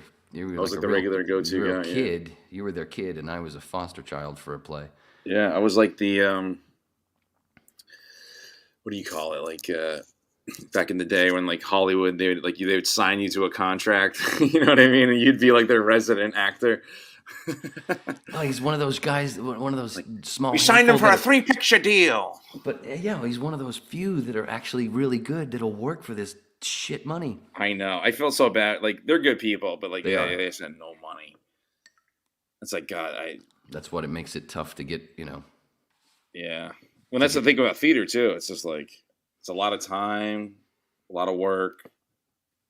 Not a lot of money, you know what I mean? And so then it's like, where do you get your reward? You get your reward from like the audience and like the appreciation. And when that's lacking, it gets tough. When you hear some snoring in the audience, that's when it gets hard to swallow. Yeah. Ooh, that's gross. That's when it gets hard to gargle. Oh man, I cannot wait to see back that fucking. What was that line? What did you make me laugh with? What the hell did you say? Something. What the hell was it? Oh, Columbo's eye. Oh God, that was Peter Falk's eye. Woo! That was hilarious. And then not just that with being on stage and without a net, but then when you've got, man, I could not believe. I mean, but it was for me in my life. I know I'm not normal to where, it's one of the things this podcast shows is I don't follow the normal shit. Sure. So I take a lot of shit for no reason for things that, what I'm not even trying to, not even trying, but in the play that we did, it was so funny. The guy that played our dad, after, like you said, all that work, we have all these rehearsals, and we have a couple of previews, and then the first couple of shows, and in the whole thing, there's a part where there's a scene where with the three of us, me, you, and him, he's in the middle, and he's talking to me, and he turns around and goes to you, and while he's turned his back to me because he's been a dick, I have to come up with this thing of giving him the finger or whatever, and Chris, the director, gave me carte blanche, whatever is funny. And I tried a whole bunch of things, and I changed it up as we did the 6 months. Every once in a while, I changed it up to a gun, all this. Yeah. But all those hours of rehearsal, and all those first bunch of shows, and it's one of the big laughs in the show. Yeah. And then all of a sudden, we come to one show, and me and you we're getting ready next to each other, under the stage, which our dressing room, which was actually under. Yeah, it's like under the stage. Yeah. You're like, all right. It was like, but it was kind of neat because we could hear people coming in. It seems like it's getting full. That's a lot of footsteps. Yeah, it's gonna be busy. And then he comes up to us and he starts talking about, so you're doing something behind my back, this whole thing. Like, yeah, I remember looking at you going, is this a bit? This is the first time you heard this? Yeah. Is he doing a bit? Sure. What the fuck is he talking about? This is how it's in the script. Yeah. It's in the fucking script that I do something behind your back, middle finger, whatever. It's not a. Yeah. What are you talking about? Well, that's up it, and then he accuses me of what's the word? Upstaging. Upstaging him. Yeah. I'm like, what are you? And I remember looking at you again, going, "What the fuck is?" I'm thinking, "What the fuck is happening?" You're looking at me, going, "What is happening?" I'm like, wait. And I remember, I think I said something about, "Is there a camera somewhere? Are you? What the fuck is happening?" And he's all blah blah blah, and then he walks away. Daddy something, he says, and he walked away. And I'm like, remember, and because his dressing room was upstairs, we let him have that solo. That's thing. Right. He had a little solo dance. I forgot about those dressing rooms. You're the lead. That could have been your solo little room. We gave it up for him, and he's still a little whatever. And anyway, and then we're talking. I remember us talking about, what the fuck was that? And you're like, I don't know. And I go, dude, it's in the script, right? It's right here. It's in the script. We had one sitting right there. Yeah. Like, Let's look this up. What the fuck is going on? And then as we're doing the fucking thing, instead of turning as he's talking to me, and he's supposed to turn to where I do it as he walks over to you, he backs towards you. To watch Never you. turns around. Dude, I love it. Oh my God. I wish I had these on video. And I'm like, whatever, you still look like an asshole. Dude, I don't have to give you the finger anymore. Oh my God. That's You're just so continuing the dick part, which He he's got really supposed to pissed be. about that. He's supposed to be a dick in the scene, so he was doing it right. I mean, that's fine, but Yeah, exactly. and then he went up and like you were talking about going up on lines or whatever, forgetting stuff. Like we're stuck in the middle of somebody who's purposely. Well, like him doing that made him go up online. Purposely. Oh no, I don't know about that. But I'm just saying you were talking about going up on lines and forgetting stuff and where you're lost and like we were stuck and there was somebody in the middle of us who was doing it on purpose. Like doing a play, it's like people don't get how closely you're working with everybody and how it does become kind of like people always go, oh, why are actors like so like huggy or like lovey-dovey or like whatever and like well it's like well a lot of times you're working with all these people very closely for many hours a day, so people either get along or sometimes they don't get along, depending on the personalities. But like I remember it was so funny how up until then we had gotten along. I think you did. You did. This is the story I'm going to tell. I mean, it's not much of a story because I don't remember exactly what happened, but I do remember the situation, and I remember he was like venting about it one day because there was like different rehearsal days. So it's like it was like a scene that we're doing scenes that you weren't in, so like you weren't there that day or whatever. But he was mentioning, he was like, you must have gave him a ride or he gave you a ride. Somebody gave somebody a ride to rehearsal one day.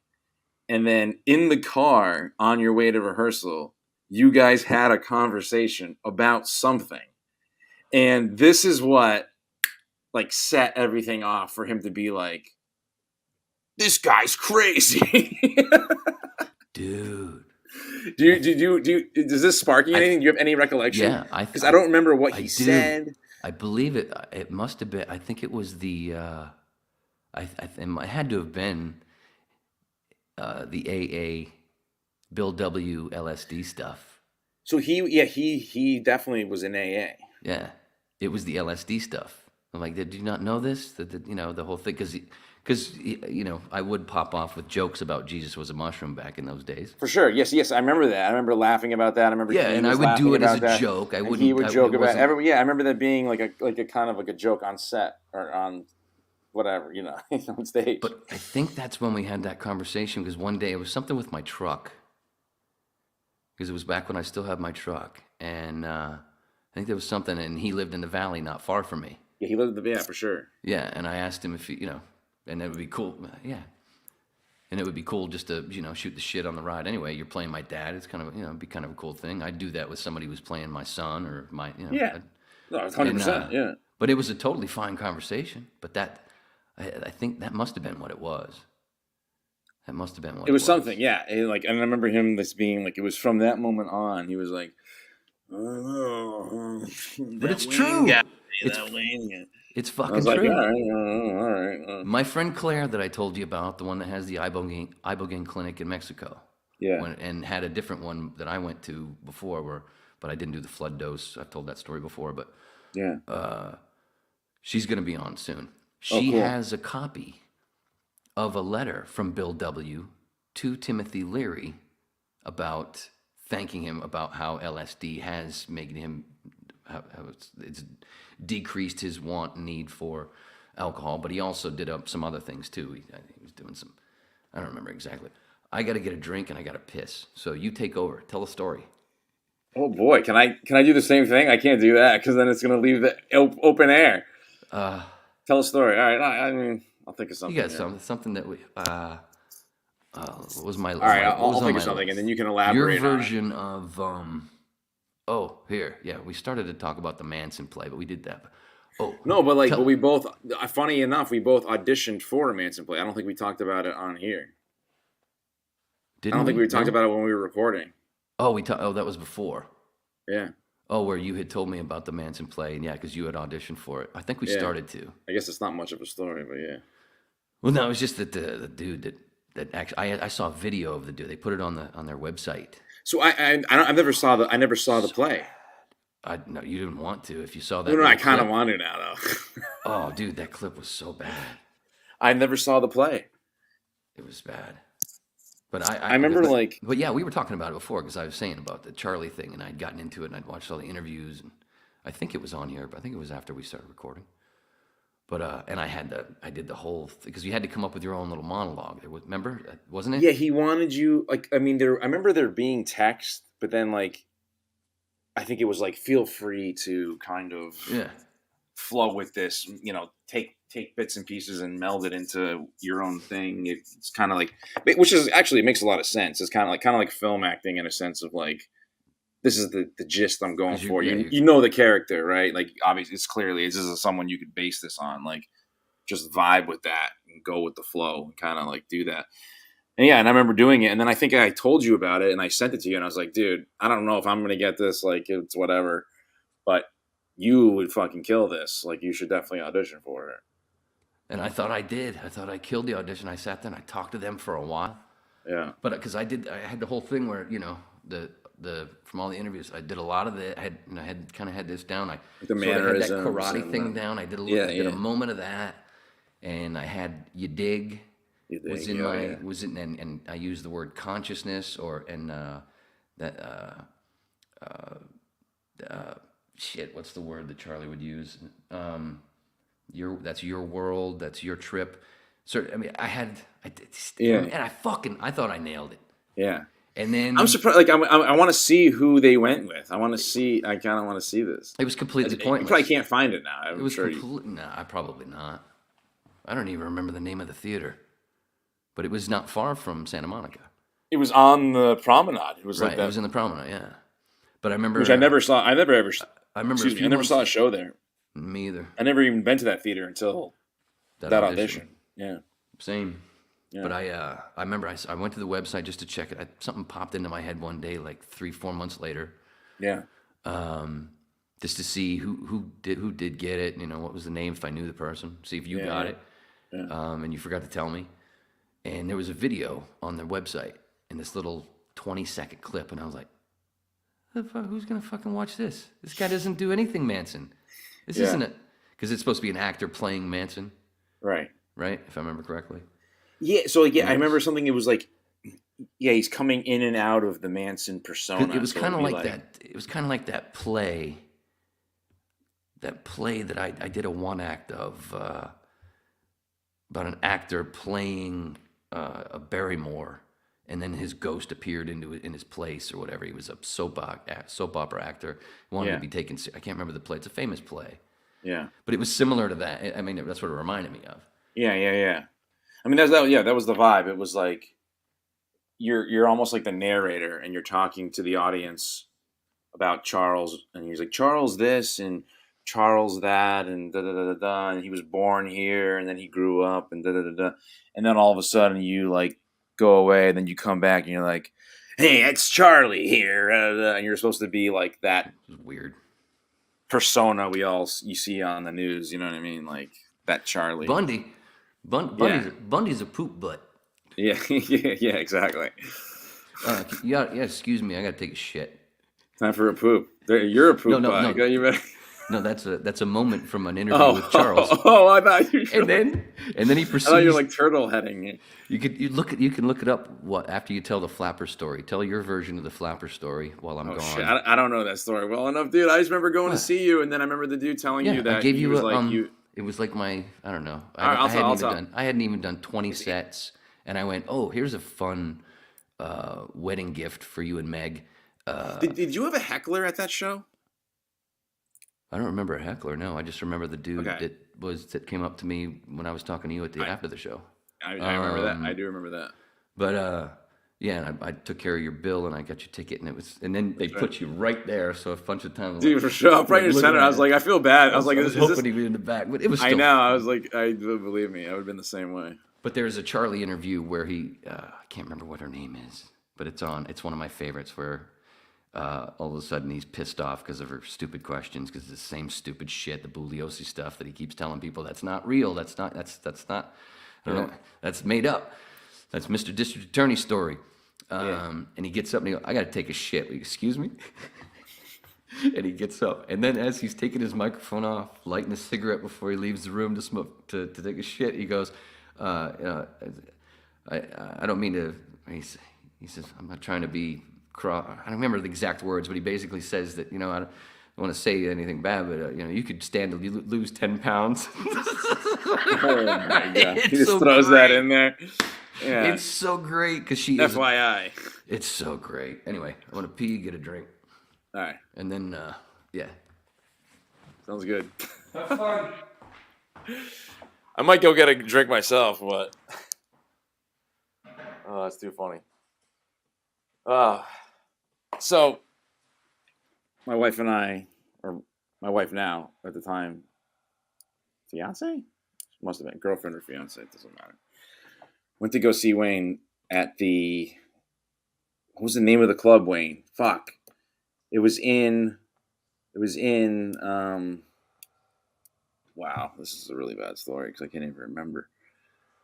Burbank. It was in Burbank. And Giggles? No, Laugh Factory in Burbank. And Wayne played at like the small stage there. And we had like front row seats, which I feel terrible about. Like, I feel like we always get anywhere we're going. We always get there early, my wife and I. I'm just like, that's how we roll. Just get there early, make sure we're good, make sure we, get the lay of the land. Where am I sitting? Where am I drinking? Had cocktails, and he comes on. He's like looking at us, and we're just dead center, like right in the front row. It's so like merciless. Like, hey, don't fuck up. And anyway, so he does this set, and we had a great time. And then we were outside, just like saying congratulations, kind of like as you do any live performance, and just shooting the shit. And this random dude who seemed like he's probably like one of those, like he's just like a comedy fan, like probably just like goes around. He comes up to Wayne. He's like, "Yo, dude, I really enjoyed your set. You reminded me a lot of Bill Hicks." And I was like, "Oh fuck, that's insane." What?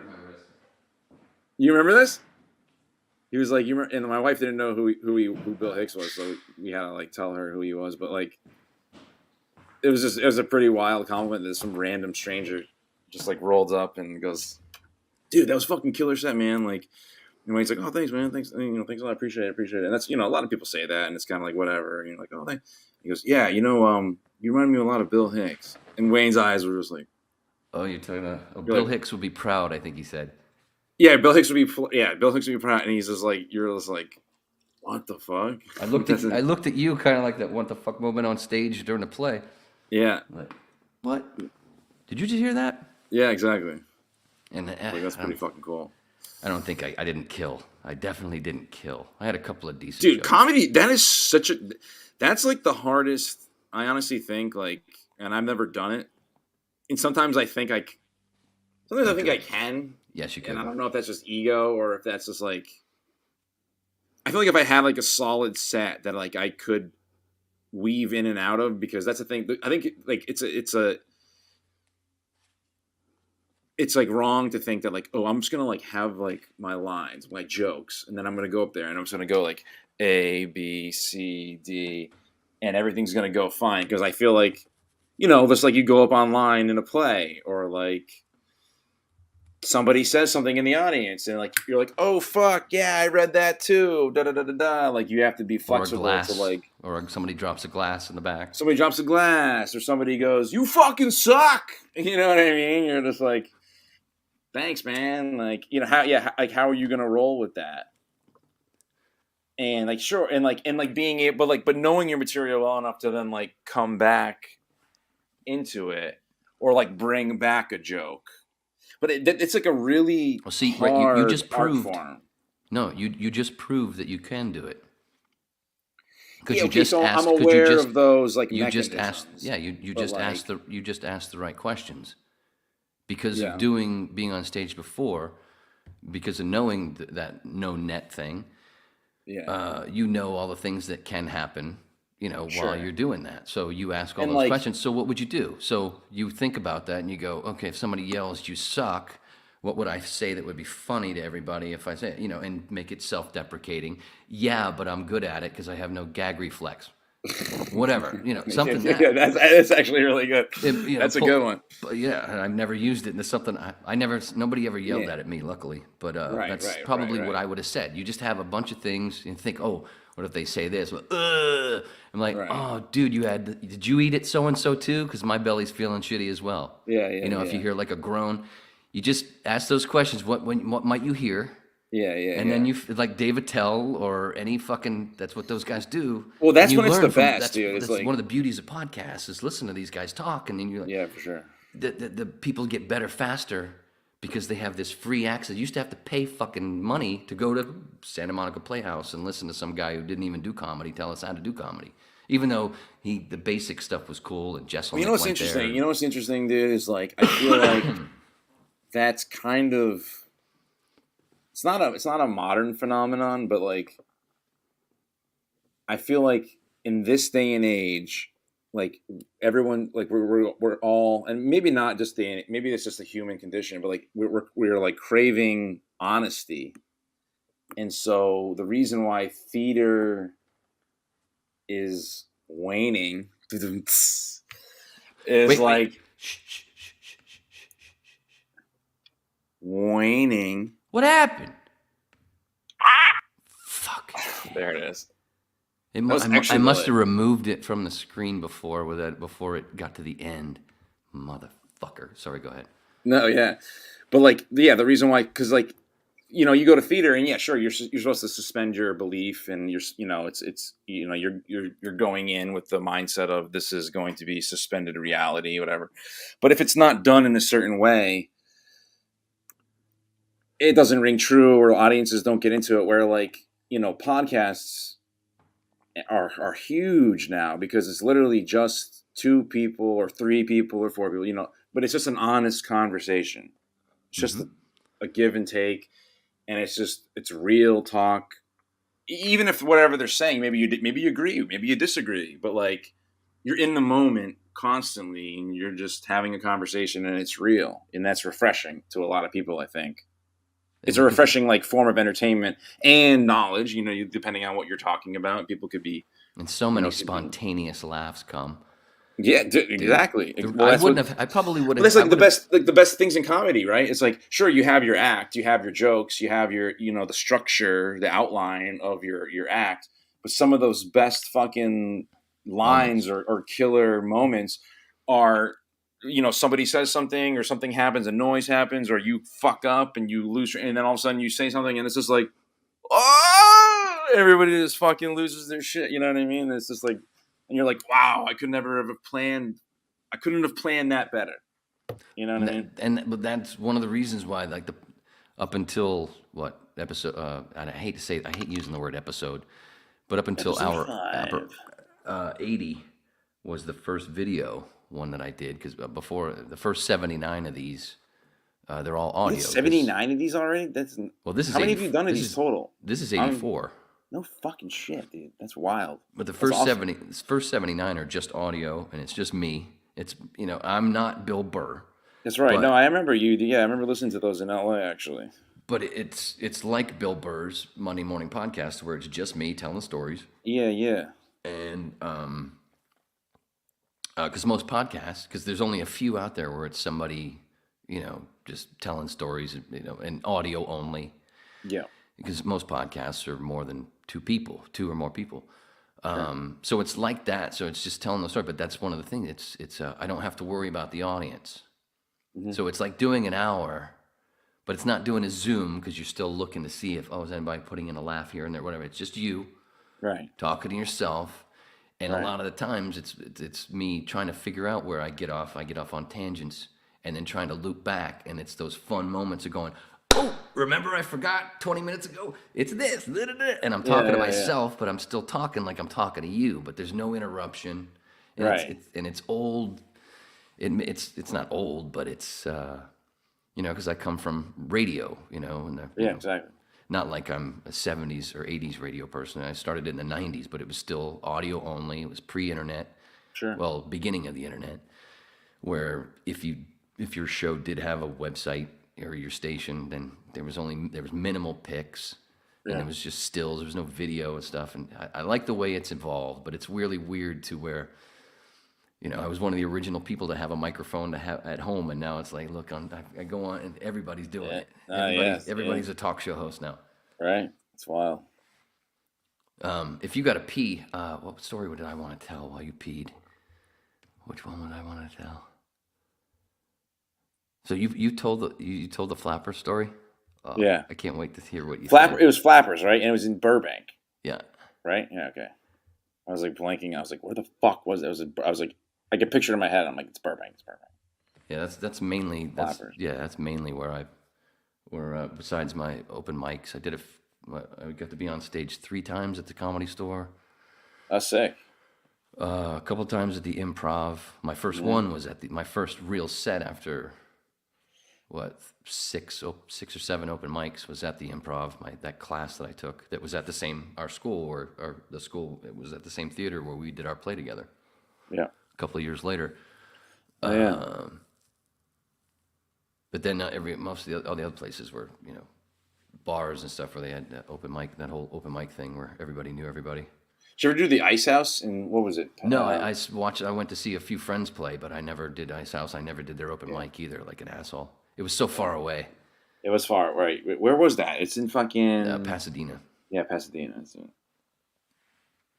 But it's a cool. It is. It was a cool space. Yeah. Yeah. I wish I had played there. So you gotta go make water. Yeah, I'll be right back.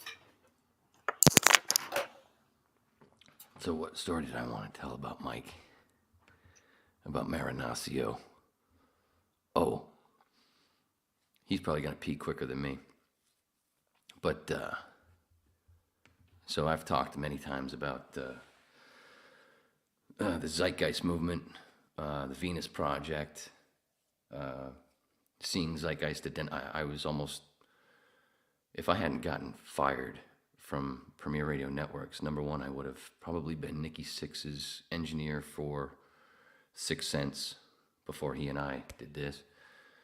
And not only that, but right before I got fired, I was supposed to interview Peter Joseph via George Norrie. He said, Wayne, I want you to, because I told him Addendum was coming out, the second Zeitgeist movie, and that he should have him on Coast to Coast.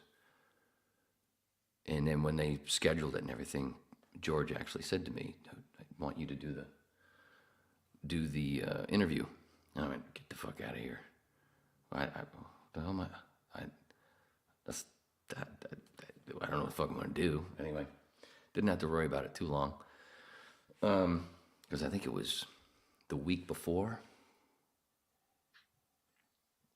the interview, I got let go I wouldn't sign a write-up sheet for something I didn't think I did wrong. I was like, fuck this, I ain't doing this corporate bullshit. And he's back. You peed quicker than me. Was it? I felt like it always feels longer. I felt like I was gone forever. No, you weren't. I was trying to think while I was sitting there, because when I'm home, when I'm at my own house, yeah, I sit when I pee. Do you? Fuck yeah, why not? And I don't have to shut the door. I'm all alone, so I don't have to shut the door. I don't even have to turn the fucking light on. There's a night light in there. But while I was sitting there, I was trying to think, what is it called when they tell a reporter to keep going before they're going to move on to something else? See, I was sitting on the toilet, peeing, trying to, because I'm like, because it's with the alcohol sometimes, it takes a while to get going. So I'm like, keep going. I was trying to think of the word to just yell from the toilet, but I didn't know if you'd be able to hear me.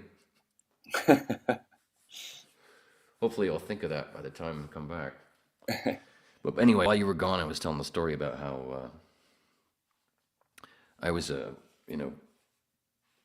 one of those early people that saw the Zeitgeist movie, the first Zeitgeist movie back in 2007, what is it, when it went up on Google Video before YouTube. Yeah, was it 07? Yeah. And then, because it was right after I had all the learning about ibogaine, learning about the mushroom stuff, DMT, all that crap. Yeah, dude, I don't remember even how I came across that, but I remember watching it kind of like on, it must have been on, I think it was on YouTube. It was on the internet is when I first came across it. That's where it I remember started. being Yeah, like, it started on Google Video. Okay. And then right before because at the time that it went up on Google Video, YouTube was just really short shit, real small things, like because it was a 2.5 or 2 minute. I think it's a little over 2 hours. I think. Yeah. But and then it wasn't long after that when I came across it, where I saw that he was going to be putting out Addendum, the second one. Mm-hmm. And I worked with Coast to Coast AM at the time, George Norrie. Dude, I love that shit. I used to listen to Art Bell like in my bed as a kid, and it'd be like, "All right, folks, now we're going to We're going to listen to the sounds of hell. We're going to have a microphone drop into the portal. Sounds of hell." Yeah. Yeah. Yeah. Dude. And I'm like, he was his voice was killer. it was like, and then they talk about fucking aliens and alien abductions, and I'd be like, dude, I'm scared fucking shitless, and I want to go to sleep, but I love this shit, and I'm like in my bed and in the dark, but like I'm listening to it. Ding ding ding ding ding ding ding ding ding ding ding ding. Oh, I wish I could play it. I wish I could play that music. Damn. Dude. Yeah, I ended up working with the fucking guy. Welcome to the high desert. Yes. That's why. What was it? What is it? Fuck. Careful of that microphone. Sorry. What? Fuck. That's groovy. Not Yuma. New Mexico. Pahrump. Pahrump was when I worked with him. Well, he was in the Philippines when I worked with him first, and then when he moved back to the States, he was back in Pahrump. Okay. Nevada. In the late '90s, in the station that I worked at, one of the stations I worked at in South Florida, we started simulcasting him at night. Mm-hmm. That was where I first came across it, and everybody was talking about it beforehand. And this Art Bell, some people had heard it before. I'm like, oh, I was excited to hear it. Yeah. And then when I did, I was kind of a little slow for me at the time. Sure. It felt a little slow, but it was neat. And then, fucking a decade later, there I am, kind of like the same kind of thing, but on an ISDN thing, working with Art and talking to him between the commercials, during the commercials, and he was always super. We got along really well. He always understood a lot of my references when I would say something about something or whatever. Yeah. That was super fucking cool. And it was at that time he had come back to just do Saturday nights, I think. It might have been Sundays for a while, but then he was only doing it for a little bit. Punnett. Yeah, and he kind of like switched over. Yeah, he retired a couple of times, and then he'd come back, and just do like once a week or so. Yeah. And he'd come back again when I was there, and it was either Saturdays or Sunday nights. And Ian Punnett was the other night. Yeah. Ian and I didn't get along. But anyway, with George, Addendum was coming out. I was super excited, and I was like, George, you got to have this guy Peter Joseph on the show. And he told me to go to the other producers that did all the booking, and I did. And they were like, now this is a show that had Alex Jones on once a week on the phone for 20 minutes. Yeah. Right? And I tell her about, Zeitgeist, and he's going to have a second film, blah, blah, blah. I get the reply saying, Wayne, we're not a conspiracy theorist show. It's hilarious. We have Alex on once a week. Yeah. Come on, man. We have UFOs twice a week. Yeah. What the hell are you talking about? We're not a what are you talking about? Anyway, I told George this, and he's like, I don't, I'll take care of it. And then, I don't know, I think it was a couple of weeks later, he comes up to me, to see him in the hallway, and he says, dude, so we're going to have Peter on the show, and you're gonna help me do the interview. Oh, fuck. That's crazy. Dude, what am I going to do? I don't know. Well, what do you need me for? Yeah. I mean, that's, okay, but I don't know what I'm going to do. Oh, fuck. I start, kind of getting nervous or whatever. Don't know what the hell am I gonna do? Didn't have to stay nervous for very long, because it was like it was right around a week. I don't know exactly, but it was right around a week before the interview, and I got canned because I wouldn't sign I got into it it wasn't violent, it was just verbal. Got into it with somebody who had broken the rules by coming into my studio on the air and interrupting stuff. Yeah. And then when there was a time for me to leave the studio where I went and gave him shit for it. Yeah. And they wanted me to be written up for it. To sign a write-up that I did something wrong. I didn't do anything wrong. Yeah. No, fuck you. Yeah. And my boss begged me. Like, dude, please sign it. Cause he didn't want to fire me. Because he knew it would take two people he would have to find two people to replace me for all the shit that I could do. And it did. He had to find two and it took him a month to do it. Wow. But right before they let me go, just a few days before that interview. That's crazy. So, but he did end up having Peter Joseph on. But Peter was on, yeah. And if you were there, you would have been part of it? Like the interview him or no? Yeah, I would have been able to ask questions and blah, blah, blah. It would have been really neat. As much as that sucks, not a lot of people stick to their guns. And a lot of people just go, "Oh, yes, sir, I'll acquiesce." Yep. I was not doing it. I didn't want to do it anymore. It's so pathetic. It was so ridiculous. I didn't do anything wrong. The rules are you do not come in and you do not interrupt an engineer who is behind the board of a show that's syndicated, that's going out to how many affiliates Coast to Coast have? Yeah, right, yeah. 300 something? Yeah. Coming in to interrupt me, to have something for me to edit something that ended up taking me less than 10 minutes that wasn't going to be airing on the show for fucking 3 hours. Yeah. And he was supposed to give it to somebody else 2 days previous. So it was all around. It wasn't even my fault. Jesus. But anyway, because I leave the studio when I can and go back and go, what the fuck are you doing, dude? What the fuck, man? That's bullshit. Yeah. Oh, well, Wayne, you shouldn't have said that's bullshit. Well, fuck you too. Fuck you too. Yeah. Fuck you. This is stupid. You're the one that set the rules up. And there's nobody else to enforce them at 10 o'clock at night. The show is a night show. There's nobody else around. It's not like there's people in the office or whatever. Yeah. So fuck you. But anyway, the point being and then Zeitgeist Addendum comes out, and then the Zeitgeist movement starts, and it gets to be pretty big, and people should be looking into it still today. So, and I became one of the OG members, in the LA chapter. Yeah. And then years go by, we work together, play brothers, whatever, and then I think you had said something to me at some point in a message, something about you were auditioning for something having to do with Zeitgeist. Yeah, I think because it was way after the play. Yeah, it was a couple years. Yeah, I'm trying to think when I shot that thing. In 2017 or 2018. Something like that. Peter, it takes a while and I can understand because he does it with no budget, so he takes. Well, he does it all himself. Yeah, everything's himself. This is definitely a personally funded project. Yeah, I think I remember you talking about Zeitgeist and I think both of us talking about it backstage and stuff. And so I must have messaged you just being like, "Yo, this is pretty wild," but either that or I had done it and there was a trailer and I posted something and you were like, "Wait a second." No, I think you'd messaged me and then I went, "Oh, that's badass." Yeah, something like that, and then I forgot about it, and then I think it was almost a year later or something, if not more. Yeah. And then he released a scene. He released a couple of clips before he released the movie.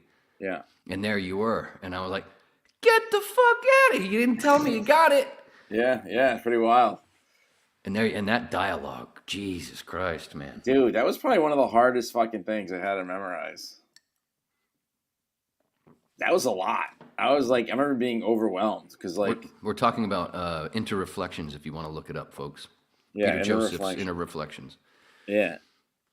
And so, for those who haven't seen it, it's different sections, but the part I'm in, I'm playing a character called John Taylor, and he's basically a prisoner on a spaceship, and he's having a debate. I don't remember the other character's name, but basically, it's what is it? white-haired dude. Yeah, the older white-haired Mr. dude. Corporation. Mr. Yeah, exactly. That's true. And it's like basically it's the great debate, and so they're having this massive philosophical debate, and it's essentially a Peter Joseph speech, like broken down. Yep. And so, I mean, there's some great ideas, but it's just like the language. Everything's very. He's very, and even him as a director was very specific as to how certain things should be said and how they should be worded, and it was very like, this is how I want it delivered, kind of thing. And I just remember being like, wow, this is like, it's not Shakespearean, but it is kind of like that, where it's like the language is kind of complicated, and you're saying things. You're like, hold on a second, let me read that again. What am I saying here? Yeah, there are references that are not normal. Yeah, well, because like as an actor, like you have to like, you can't just be like, you can't just regurgitate like blah blah blah blah blah blah blah blah blah. You know what I mean? You have to like, if it's gonna come off convincing, you have to like understand on some level what you're saying. Yeah, exactly. So it's like, okay, I need to like read this a few times to like digest it. Okay, and then you have to memorize it and make it be like, I speak like this normally. Like this just flows off my tongue. You know what I mean? In a debate, like, oh yes, I concur. However, like, and that's not me at all. Like I'm very, you know what I mean? Not that I'm not eloquent, but like, not like Peter Joseph. You know, like, yeah, because if you see any of his talks, yeah, it's like, dense. Dude, yeah, that's next level. I thought you did a pretty good job. Thanks, man. I was like, hey, look at my brother go. Thank you. So yeah, to tie that all up, it was just that was such a trip. I mean, like I say, playing Brothers for 6 months. We played Brothers 3 times a week. Was it Friday, Saturday, Sunday, or was it Saturday, Sunday? Was it? What did we have? 2 shows a week or 3? Was it Friday? Did we ever do Thursday shows or no? Was it just Friday, Saturday, Sunday matinee? Or did we do 2 shows on Sunday, like a matinee? No. I don't think we ever did 2 Sunday shows, but I think it was Friday, Saturday, Sunday. All right. For 6 months, except for like there was 2 weeks where you were gone on a vacation. Okay. And we had that other dude that drove me fucking crazy. Oh, he was so awful. Oh yeah, you guys had like a stand-in for me, huh? He was so awful. He was so awful. Fuck that guy. Well, it seemed like the first show. It was got used to it. Okay, there was a few bumps. Oh, I know what it was, because at one point it was. Because the 2 leads were you and Jesus, spelled like the boy. Ryan. Like the boy. Yeah, Ryan. Yeah. Who I ended up, I wasn't going to tell this, but yeah, I ended up falling for. And you were the only person. I remember that. You were the only one what do you call it? I remember that. Hey, she's a good girl. You were the only one I told. She's cool. What was I trying to say? Relayed that to, or confided in about it. Right. But there was one point where it crisscrossed with. There was a couple of shows where it was just going to be you that was gone, and then there was a couple of shows where it was going to crisscross where she was going to be out of town, so where you both would be gone. So then we had a lady that sat in for her. That was okay. Yeah. But when it was those shows, those couple of shows where it was 2 different the 2 of complete them? leads. Oh my God! It was like they were trying to blow the show on purpose. That's hard that's as when an I actor lost for my you. shit. I Like, lost talk my about an shit. experience. I would love to hear, like, being like the other actors in the show, and the 2 leads are both not there, and you're both with like and look, that's a hard. They weren't even understudies because for they them. hadn't been there the whole time. So That's it what was I'm just people saying. that came That's in. what yeah. I'm saying. They were like stand-ins instead, like you said. That's a hard, unforgivable job. Like, you just get thrown to the wolves. You're just like, okay, man. Like, and I can understand that them on their end being thrown to the wolves. yeah. But but then the rest of us were thrown to the wolves. We're used to these other 2 people Well, it's who we almost know. like, how much money did they, like, if you just didn't do the show for like 2 weekends, like, that would have killed you? Or is it better to just... Remember the story that we told earlier, where when our dad went up and did what he did?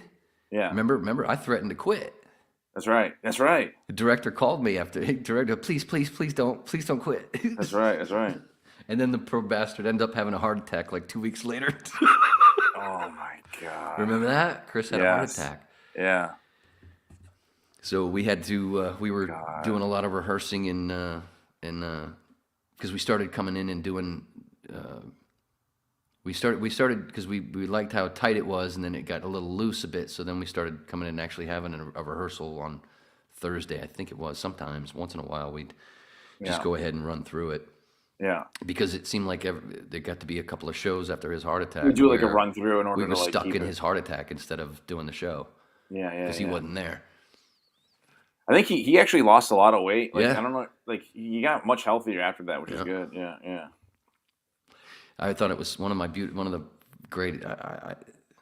One of the reasons why I felt like I belonged there was when I started spewing that Jesus mushroom stuff, and he's an older guy, you know, and he was one of the first one. You laughed. I feel like he kind of dug some of that stuff, because he's kind of a did. hippie at heart. Like He he's knew kinda exactly like, what I was talking about. And then remember when I did the fast thing? Because I learned about doing the fasting, and I remember reading some people that fasted for 20 days and started having hallucinations. Yeah. And I wanted to know what that was like. That's what I was doing it for. Dude, you used to crack my shit up. I remember just being like, not that I didn't believe any of it, because I think on some level, like all that stuff fascinates me and always did, and still does.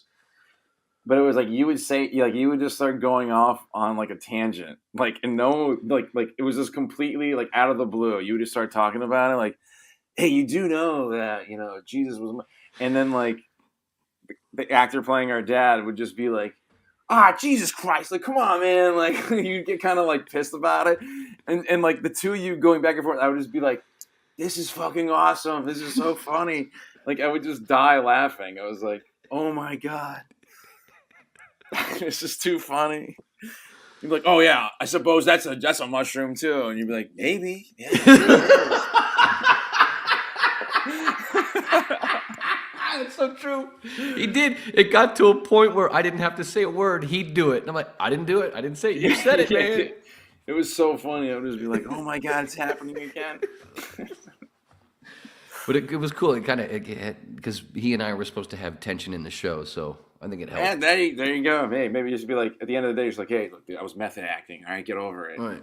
But he wouldn't listen to that part about the AA thing to where, Well, I'm sure I said to him, I'm like, subject. listen, I'm not saying AA is bad. He would forget that part. He's like, he forgot the part about where I said AA is great, because any people getting into a little group and talking about problems, the similar problems and shit, is going to help them go, what the fuck? Yeah, of course that's going to help. Sure. But that's not the only thing, because there's different levels. Right. And because of the system, after you do this little hour, you have this 1 hour with these people once a day or whatever. Right. You still have to go back to that shithole of, right. Not of everybody, a capitalist system. And not everything works for everybody. It's the reason for everything anyway. So if you understand the psychedelic aspect, which gives you much more of now I can calm down for a certain amount of time. I can understand this.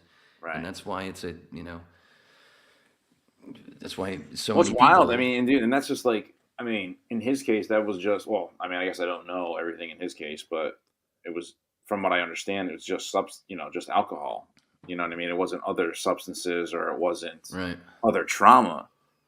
Like you were talking about. There was other trauma. There was definitely other trauma to start the whole alcohol thing to begin with. And he grew up a lot earlier than us in a world that had a lot more beatings, and there was a lot more violence when you were a kid. Right. Well, that's what I was thinking about, like that episode where Rogan was he was interviewing the Marine who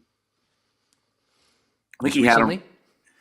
Yeah, it was recently, but he had him on before. The one that and talked then about recently Ibogaine? He brought him on a second time. Yeah, the guy talking about Ibogaine. Yeah, exactly. Because long story short, like he wrote a book, but like he like bashed some, like he was in battle and was attacked, like something like where he like lost his weapon or something. It was like he basically had hand-to-hand combat with with an enemy soldier, and they were just basically mano a mano, was fighting to the death. And he was like losing, but then somehow got on top and was able to get a rock and finish him with a rock. And just like, I mean, dude, that's some fucking, like, you're not going to forget that. Not to mention other things that probably happened in war, or he had seen in war, and things that you don't, realize or think about when you're a young man. Well, that's one of the reasons why the whole thing with the psychedelics and the PTSD that I've gotten into over the last 15 years was I know that as time has gone on, it's been mainly about my dad. Sure. My dad was a Vietnam vet, but he had that PTSD where he was nonviolent and just actually would be more, But just closed off. yeah, but not a closed off so much to where, not like an American Beauty. What's his name? Oh yeah, Ed. The fuck skinny What's actor. his name? The Yeah, skinny yeah, actor that yeah, played the yeah. dad there. Yeah, Played yeah. the kid's dad. You know who I'm Fuck talking. me, He's done it yeah, every I know bunch who it of, but that kind of, not that kind of rigid sort of thing. It was, but because he was more funny. I mean, my sense of humor comes from my dad because he was such a goofy fuck. Sure, He was sure, also, a 6-pack or so of Coors Light a day and weed. sure. He told me the first time he smoked weed was when he got off the helicopter in a place that was kind of like, I can't remember the name, but it had a nickname sort of like Hamburger Hill. And his sergeant, Or like in Nam, like basically got Yeah. off. Yeah. Like it was a place kind of like Hamburger Hill where a bunch of people had died, where he got off the helicopter and his sergeant handed him a joint and said, "Here, you're going to need this, son." That's how he told me the story. Like, fuck. they had a lot of LSD in it from what I've seen or what I've read and heard about, like in Nam too. Like they would were using. They were using a lot of hallucinogenics. fucking, well, not only, a lot of them became junkies over there. Yeah, that's what I'm saying. Heroin, Yeah, heroin. heroin and stuff. Yeah, exactly. But there was a few that would just do LSD, which would keep them away from the other things. Even though some people will do it a lot, but most of the time, if you got somebody who's a tripper who finds LSD or mushrooms, a lot of them will stay away from the narcotics. Yeah. They'll stay that more. Don't want to say it's a trippy thing, but it is. No, yeah, for sure. And that's one of the things that's one of the things that'll happen when one of the reasons why it's good for addiction, not just PTSD, but different psychedelics are good for addiction. It's amazing how that works. It's amazing how it's been And how much excised. little we know of it, and how much more we need to know about it. Or like what you're saying, but saying it this way, where it's so much of it is right in front of our face. All these fucking stories, all these classic stories are psychedelic stories, including That's Christmas lost Carol. knowledge. That's knowledge that we on have purpose. Well, On of course. purpose. 100%. The Knights of the 100%. Round Table. I gotta piss again, and get another beer real quick. I know it's long, but this is cool shit. You can tell your own stories. Tell your own tripping stories. Tell my own trippy stories. But what were we just saying? Oh, the Knights. Going back to the mushroom. The Knights of the Round Table. That whole thing.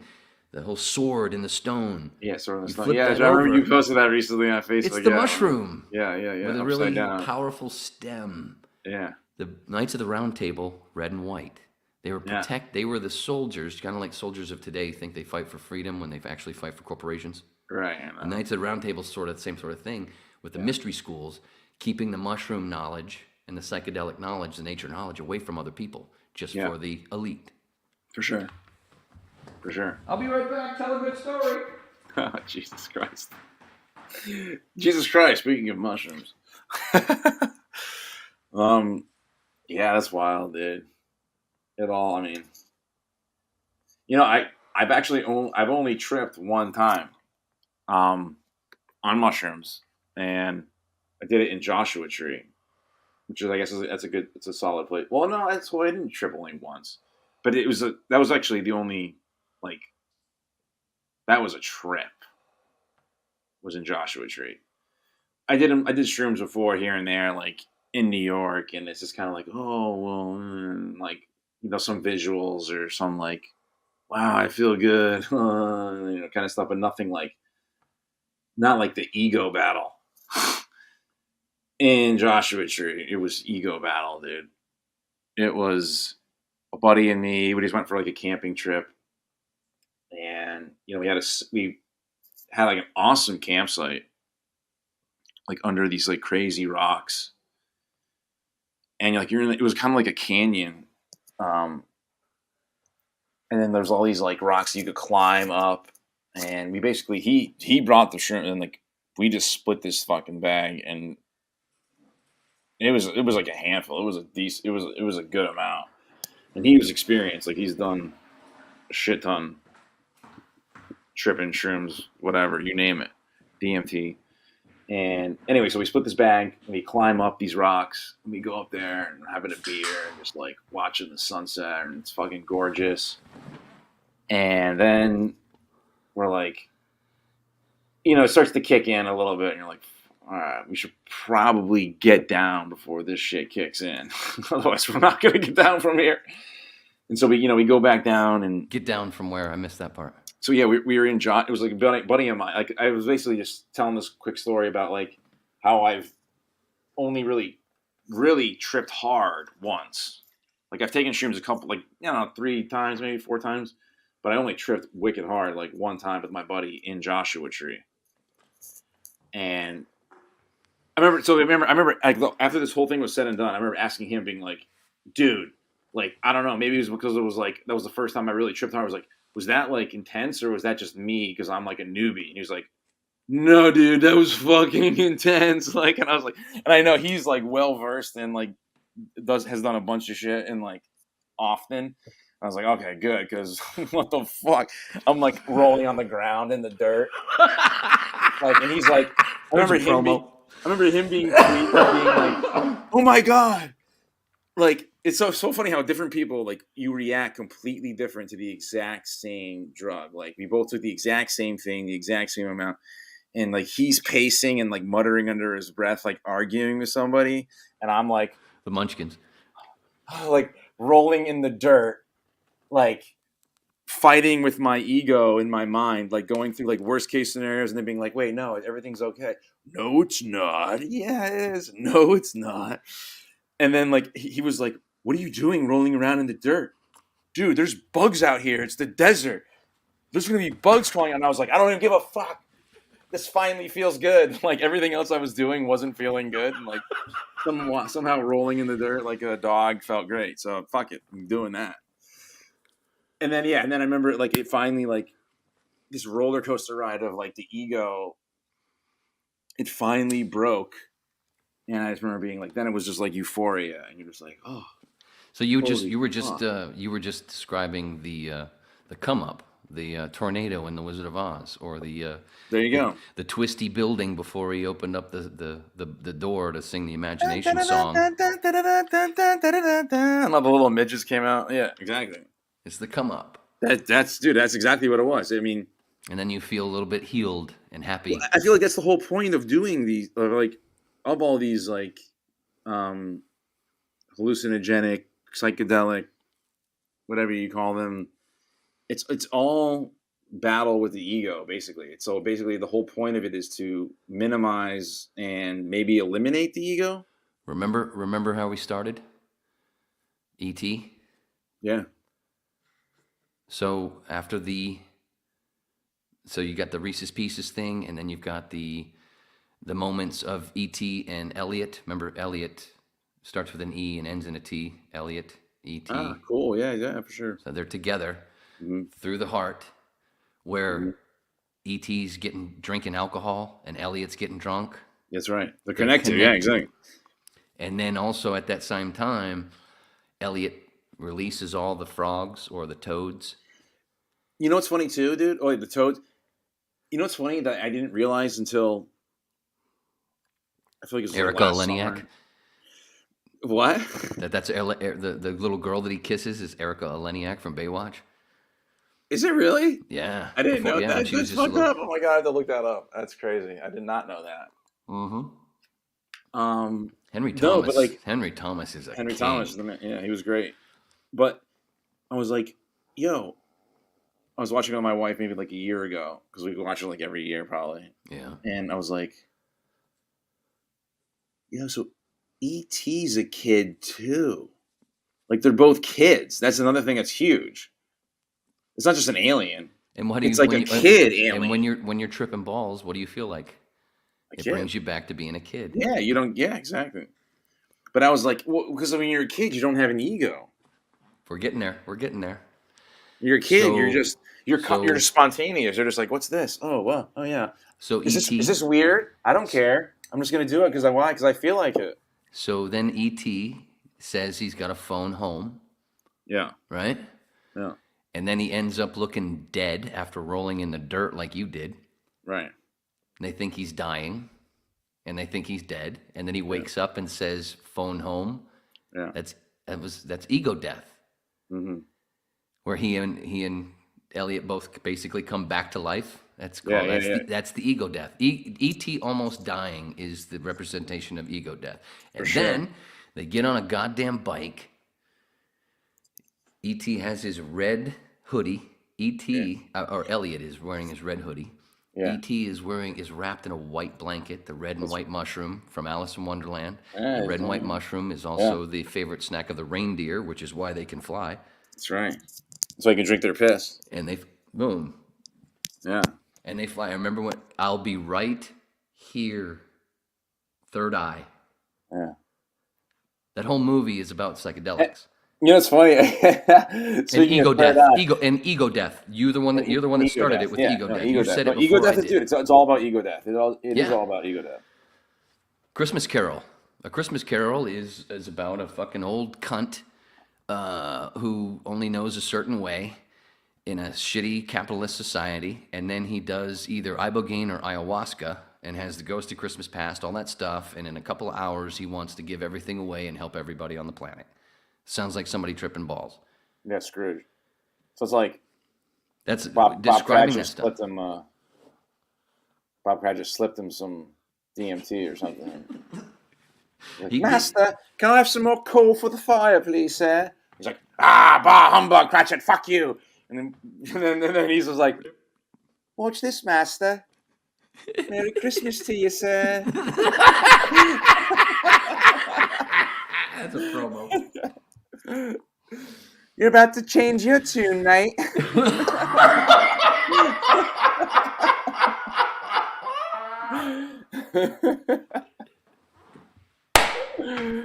Oh, that's the best. But it's so true. When I've learned from Claire about ibogaine and what happens when you're tripping on that stuff, and then ayahuasca, and all of them talked about this ghost of Christmas past shit where you're standing there looking at yourself, going through something from when you were 5, 6, 2, 3, 7 years old, and you're invisible. And it's in every goddamn, it's in so many goddamn stories and movies, from The Force Awakens when Rey touches the lightsaber.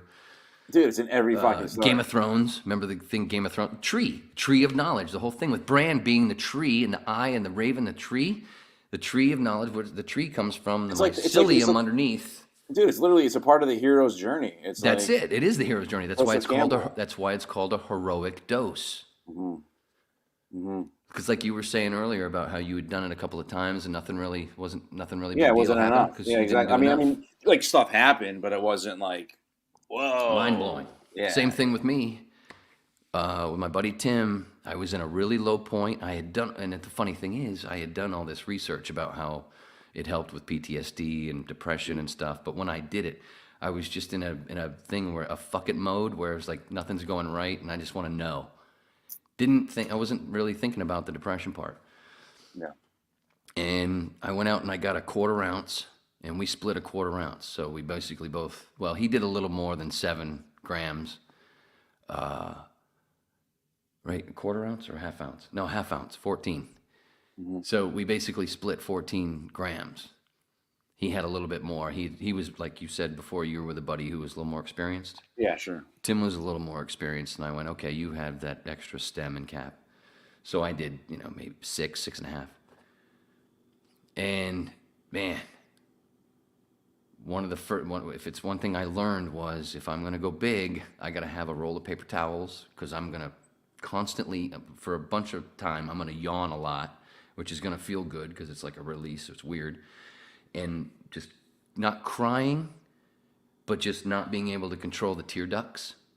And that's part of that, where that healing shit comes from. It has to, because you always feel better after crying, even though we don't do it very often. Yeah. And it's not like it's not like that. It's just, dude, and you're just like, whoa, and it just keeps doing. So I gotta constantly have a paper towel to do this, and because the yawning causes more tears. Yeah. And I know when it's happening, when the yawning starts, I'm like, oh, here it comes. Yeah. Oh shit, here it comes. It's this weird thing, and it's like, it's only for like, the yawning thing is for like 30 minutes. I've realized through as many times as I've done it after that first time. But that's that whole come up first. It's like the roller coaster, that first hill. Like, oh shit, oh shit, oh shit, oh shit, fuck, and then oh fuck, and then you're finished. And you're like, oh, I want to do it again. What was I worried about? Yeah. But it's that come up that's the hard thing where people have a lot of trouble with, and that's why whenever they come to me and say, hey, I'm going to do mushrooms for the first time. What should I do? First thing I say is, well, look up Terrence McKenna and listen to anything Terrence McKenna says. But personally, I'd say just don't eat for a bunch of hours beforehand. Yeah, dude, I fucking ate like salmon right before that. I was just like, like all over a rock. I was like, and there goes the salmon. Yeah, that's one and of the things. things. I don't care because I feel better briefly. Oh, here comes my ego. It was one of the.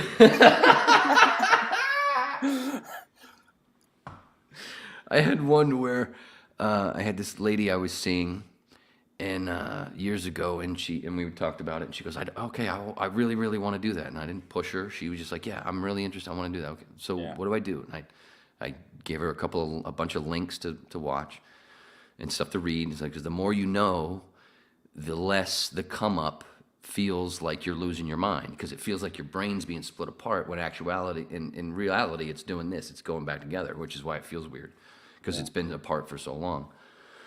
And like, here, watch these things, whatever, and whatever you do, I'm coming. I'll be there at 8:00.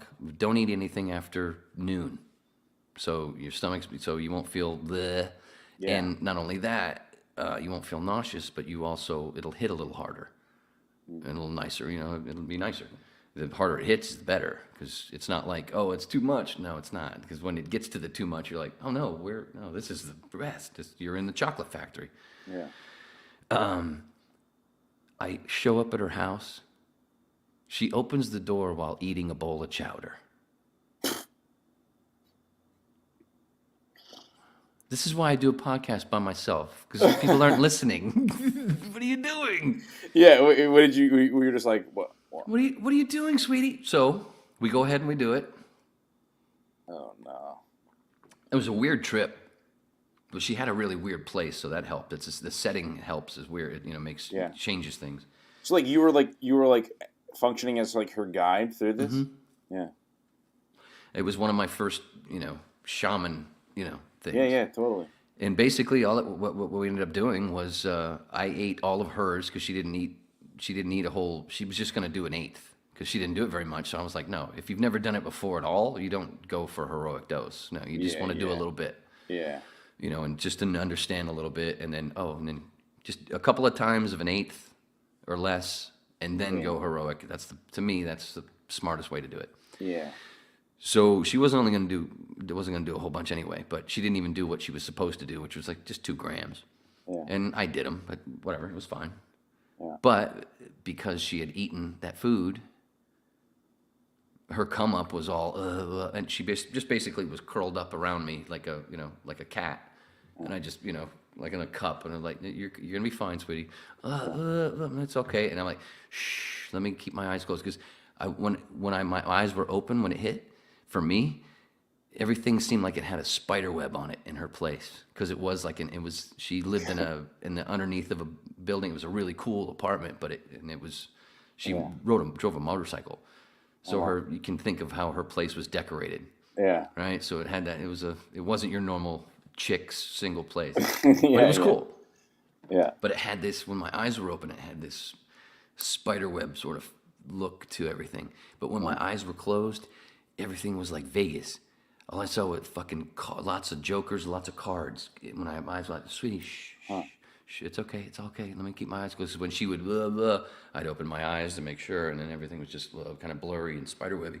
Like, shh, it's okay, it's gonna be good, it's gonna be good. Oh wow, yeah. I want 8 on 12, whatever. You're like, that's okay. Hit me.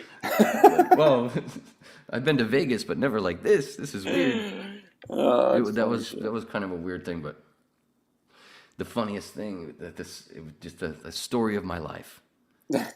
Like just somebody coming to me about something. Yeah. I didn't push it on them. They came to me about it. I'm like, okay, and then ask me questions. I deliver just a small amount of just the perfect stuff, I think, for you to have. And the one thing being, don't eat after noon, after 12. The answer to the door. What are you already? Oh, you've already. What time you got here? Yeah. You didn't watch the videos, did you either, sweetie? What videos? Thanks. What are you talking about? Oh, that's crazy. My hero's journey. I keep anyway, but My hero's journey. Hey, there you go. You know. But it is. That's the thing. Is that people? A lot of people understand that can't. Like you mentioned the Campbell thing, that hero's journey, and with all these different stories that we have, but they keep leaving out the psychedelics part. It's like with Middle Earth, orcs, all that stuff. That's from tripping, man. You know, like the Smurfs, the Oompa Loompas, the Munchkins, all those little people. Like I've described it before. For me, when I'm tripping on what I found when a heroic dose, is all of a sudden, I'll just be like, I'd be talking to Tim, like I'm talking to you, and all of a sudden I hear this faint giggling right here, and I'm like, what the fuck? And I'm like, there are little things on my shoulder. And as soon as you do this and turn, it's like the twitch in your eye. And then when you look in the mirror, it stops. Same kind of thing to where as soon as you turn your head, they're gone. And then I hear them over here. I'm like, you motherfucker. It's like Leprechaun, you don't see them. Leprechaun. It's like a Merry Melodies cartoon. You're like Bugs Bunny. Yeah. Like the devil and the angel are sitting there telling you things. They do relate, For but sure. it's so funny to hear to watch people's expressions when I tell them that stuff, and they like get when the ones where I see like a fear in their eyes, like, whoa, what are you? See, that's weird. No. Like I It's guess so like, much fun.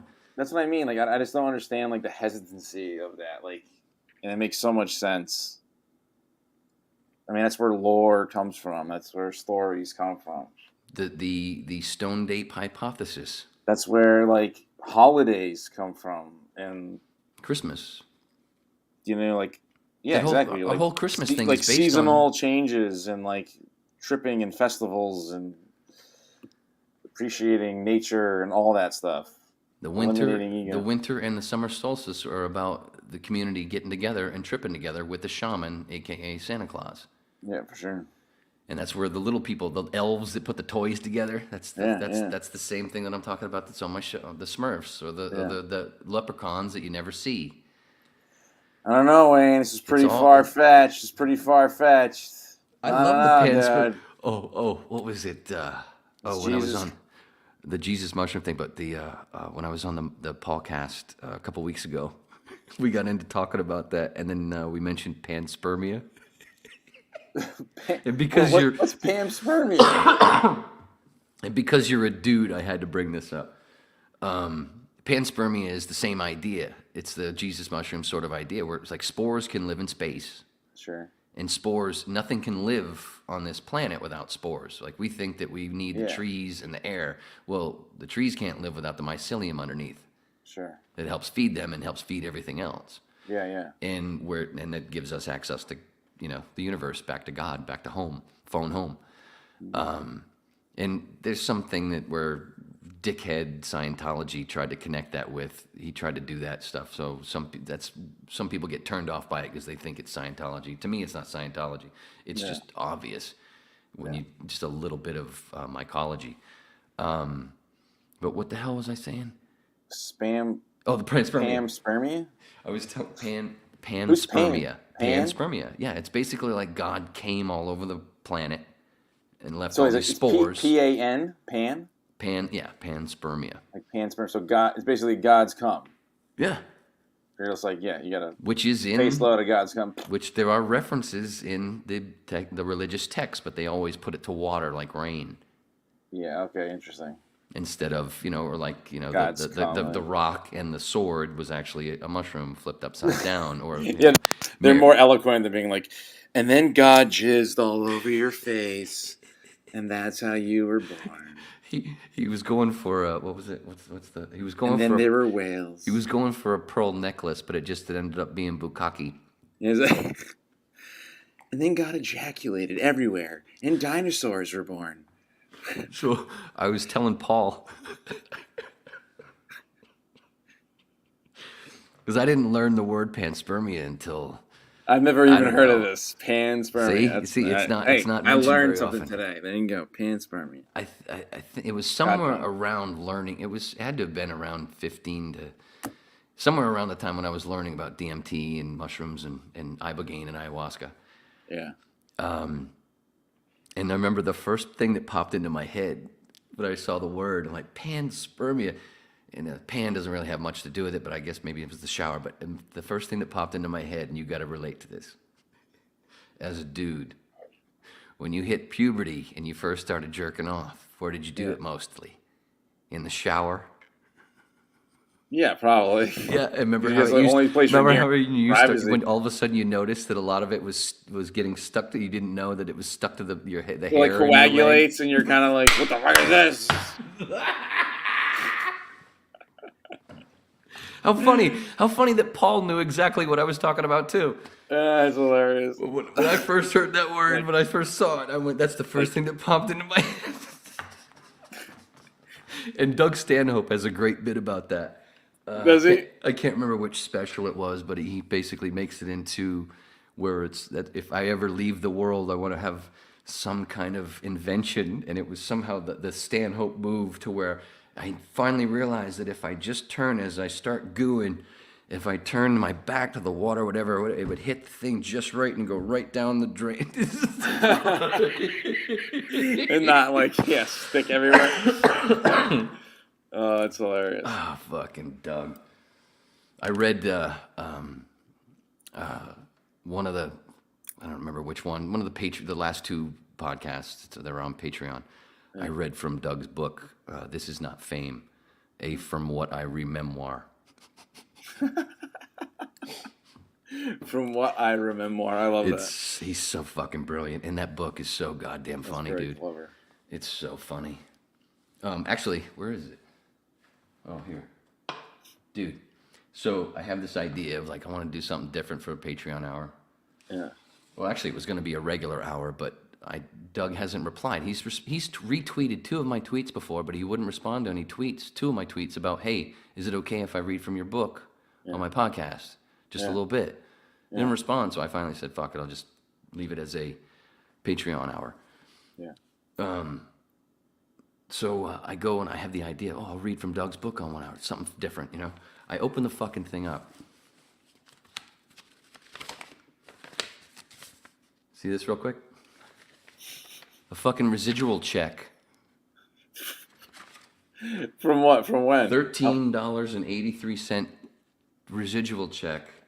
Cash that baby. 8/12/2020. I stuffed it in here. That's hilarious. I never cashed it. Did. I never fucking did anything on the thing. It's from Dawson's Creek and Runaway Jury. Hey, man. There you go. It's a beer. And in the book, the funny thing is in the book he has some story about residuals. Does it really? And then, did you ever go to Residuals, that bar in the valley? There was a bar called Residuals in the valley where they would take those small residual checks because sometimes, the checks are like fucking 13 cents. Yeah, totally. Which is so stupid. It cost them more to send it to us. Exactly. That SAG is just... Do you get your residuals now in direct deposit? I don't get many residuals. No? No, unfortunately not. Oh, you haven't done... Oh, okay. Not in a while. Yeah. I noticed one thing with my tax stuff. I had to call this year, a month or so ago. I had to call and find out some stuff, and they said, "Oh, you're signed up on this one website where we got your stuff, but you also have to be on this other website." I'm like, "What? It's the same information." Okay, so I'm on the phone with the person. I'm going through it. I'm like, "Okay, I'll set up." I'm like, "Wait a minute," and I start looking at the thing, and I'm like, "I just got that. Wait, that says that residual check went out 3 months ago. I just got it last week." Dude, that's wild. And then I started lining them up, and I'm like, man, all these residual checks go out like a month and a half to 3 months before I even get them. That's crazy. I was blown away. And I was like, wait, because I was starting to get... So do you get a direct deposit now? So they don't... It's a direct deposit thing. Yeah. Yeah. Once in a while, I get one that's actually a check, and it's very rare. Yeah, and it doesn't make any sense because they're all come from basically it's all the same company, so... Yeah. It's a fucking trip. Dude, that's crazy. But I have to say that the last couple of years not having to worry about reading, 2 or 3 voice, putting all that work I know. into so many gigs every fucking day. I went through right before I left Los Angeles, and I said, "Fuck this." Right after I emailed my agent saying, "Look, dude, I'm done. I'm sorry. I know I've I've kind of threatened this a couple of times before, but no, this time it's real. I'm done. I'm done. I don't want to be the voice of any fucking corporations. It's all blood money. Yeah. There's stuff, and I had more fun in doing stuff for free for people. I did a whole bunch of fucking free shit. Yeah. And just like my buddy Joe did free for me, the open for this show and the close and the donut for the promos, and not only that, but she did that. She did that for free. And it always feels better anyway, because there's nothing, I love it. Don't you ever notice that when you do something for somebody that's big and he didn't take any money, you don't want any money, and it feels better than doing the same kind of shit and you got a paycheck for it? It feels better when there's no money. Yeah. See, we're back to the Venus Project Zeitgeist movie. But anyway, what was I saying? What was I saying about doing stuff? You told your agent, like, this was it. Oh, yeah. I'm like, I'm done. And then after I said that, and he's like, you sure? I'm like, yeah. No, I'm done. I'm leaving. I'm going back to Maine. And then I went through because I'd saved all my auditions. My God, that fucking folder for my agency, the folder from all the auditions and all the MP3s going back. I'm like, it's gonna free up a lot of space on my email. Yeah, I bet. The thousands. And then I started to go. Yeah. I started to go. Okay, each page has 50. Let me go through. How many did I fucking book? And when it got to a few times where I went 6 pages without any bookings, I was like, all right, this is getting depressing. I'm doing it all over to myself again. That's how it goes. That's how it goes. Yeah.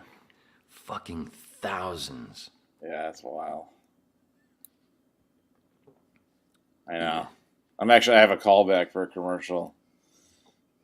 It was supposed to be tomorrow, but they delayed it till Monday. So, ow, motherfucker! Stab myself. You're an idiot. Oh, I thought it was the cat. Nah, he's sleeping. What's the commercial for? I don't know. You don't have to say the name, just to... Some investing thing. It's not. I've actually never heard of it, so I don't know if it's like a local thing or if it's internet. A national. No, it's. I think it's TV and internet. I think it's both. But yeah, I don't know, it could be cool. We'll see. Oh, and then the other tie with me and not really with you, but it's similar to where with us being both from the Northeast. When I did Dawson, speaking of Dawson's Creek with that residual check thing. Yeah. When I got cast on that, I think I told you this. You probably forgot because it's been many years, but. I got cast with another dude. Me and him were like hitting on Busy Phillips and Michelle Williams on the show at a party. Yeah. And then each have, we have a scene, all of us, and then each have a scene separate.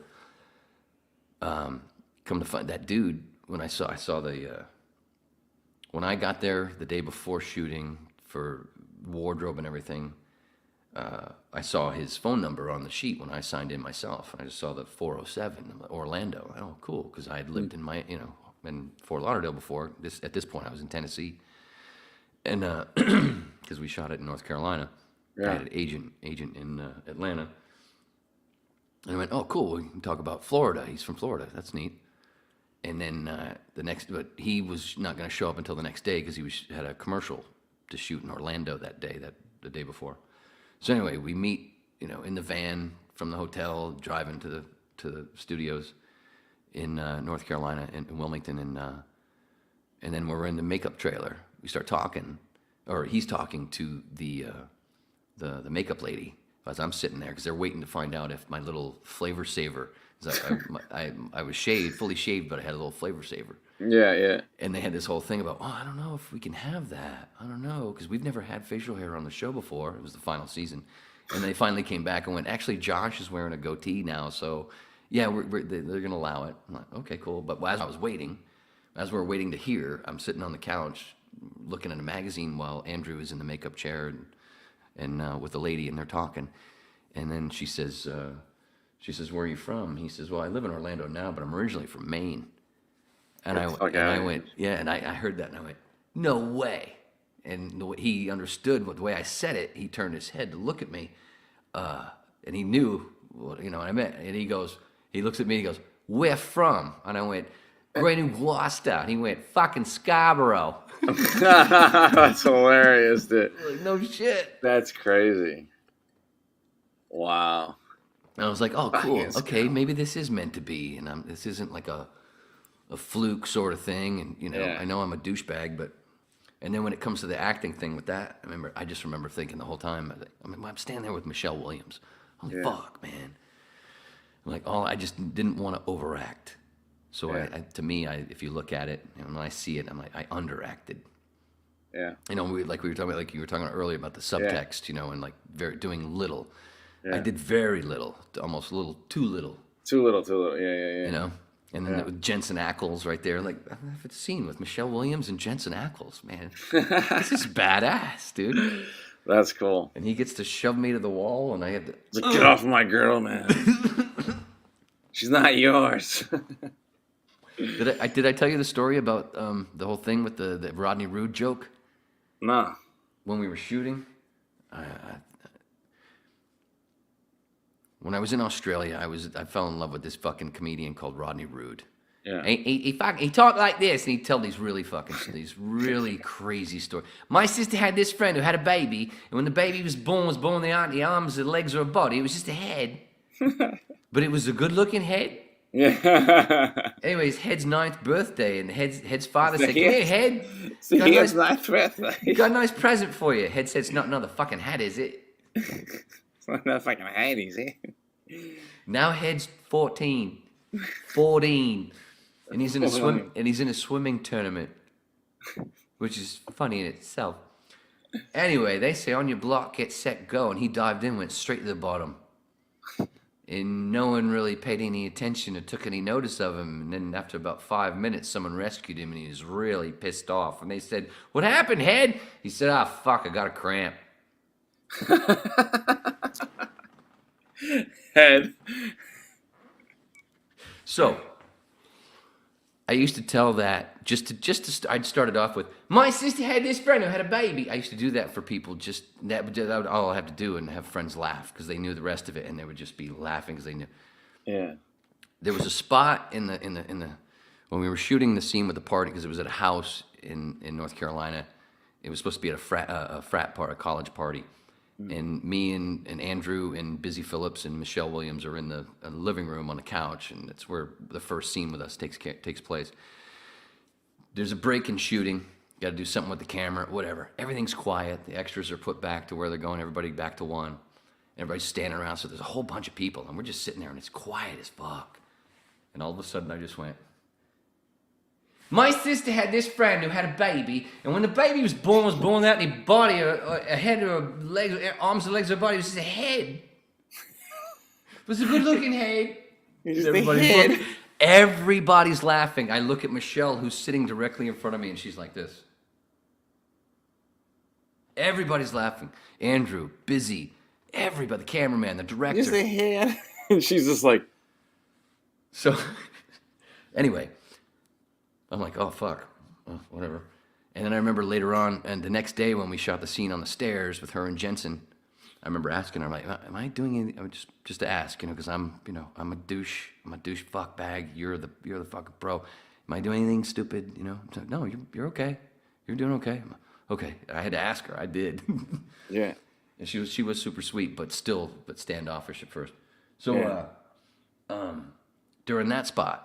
Next day, there was this same kind of moment. Everything's dead, quiet for like 3-4 seconds, and I just went, all the same people, so I know they're gonna get it. And I go, "My sister had this friend who had a baby."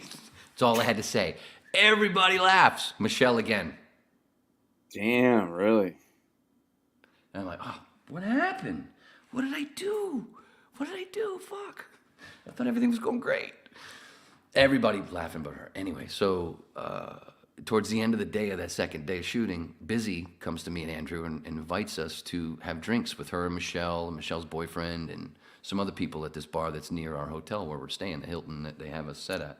Yeah. Well, of course, yeah, we're coming. Fuck yeah. And same kind of deal where there's a bunch of people. Andrew, I think, was to my left on a higher chair, weird chair. I was on a couch, and then right directly in front of me is Michelle and her boyfriend at the time before Heath Ledger. He was like a Buddy Holly wannabe. He looked like he might have been a great musician. I don't know, but that's what he looked like. He dressed like Buddy Holly. Sure. And Busy was like over here, and there was a couple other people, and then it was a little loud, and then it would get quiet and whatever. And it got to a point, and I just sat there, I just wanted to take it all in. I tried to talk as least as possible and just listen. And listen to Busy, because Busy talks a lot. Yeah. I think that's why her mother gave her name. There you go. She was talking out of the womb. Name. She was talking as she came out of the punani. Hey, Mom, how you doing? Sweet girl. Busy is very sweet. Overactress, but sweet. Yeah. And anyway, a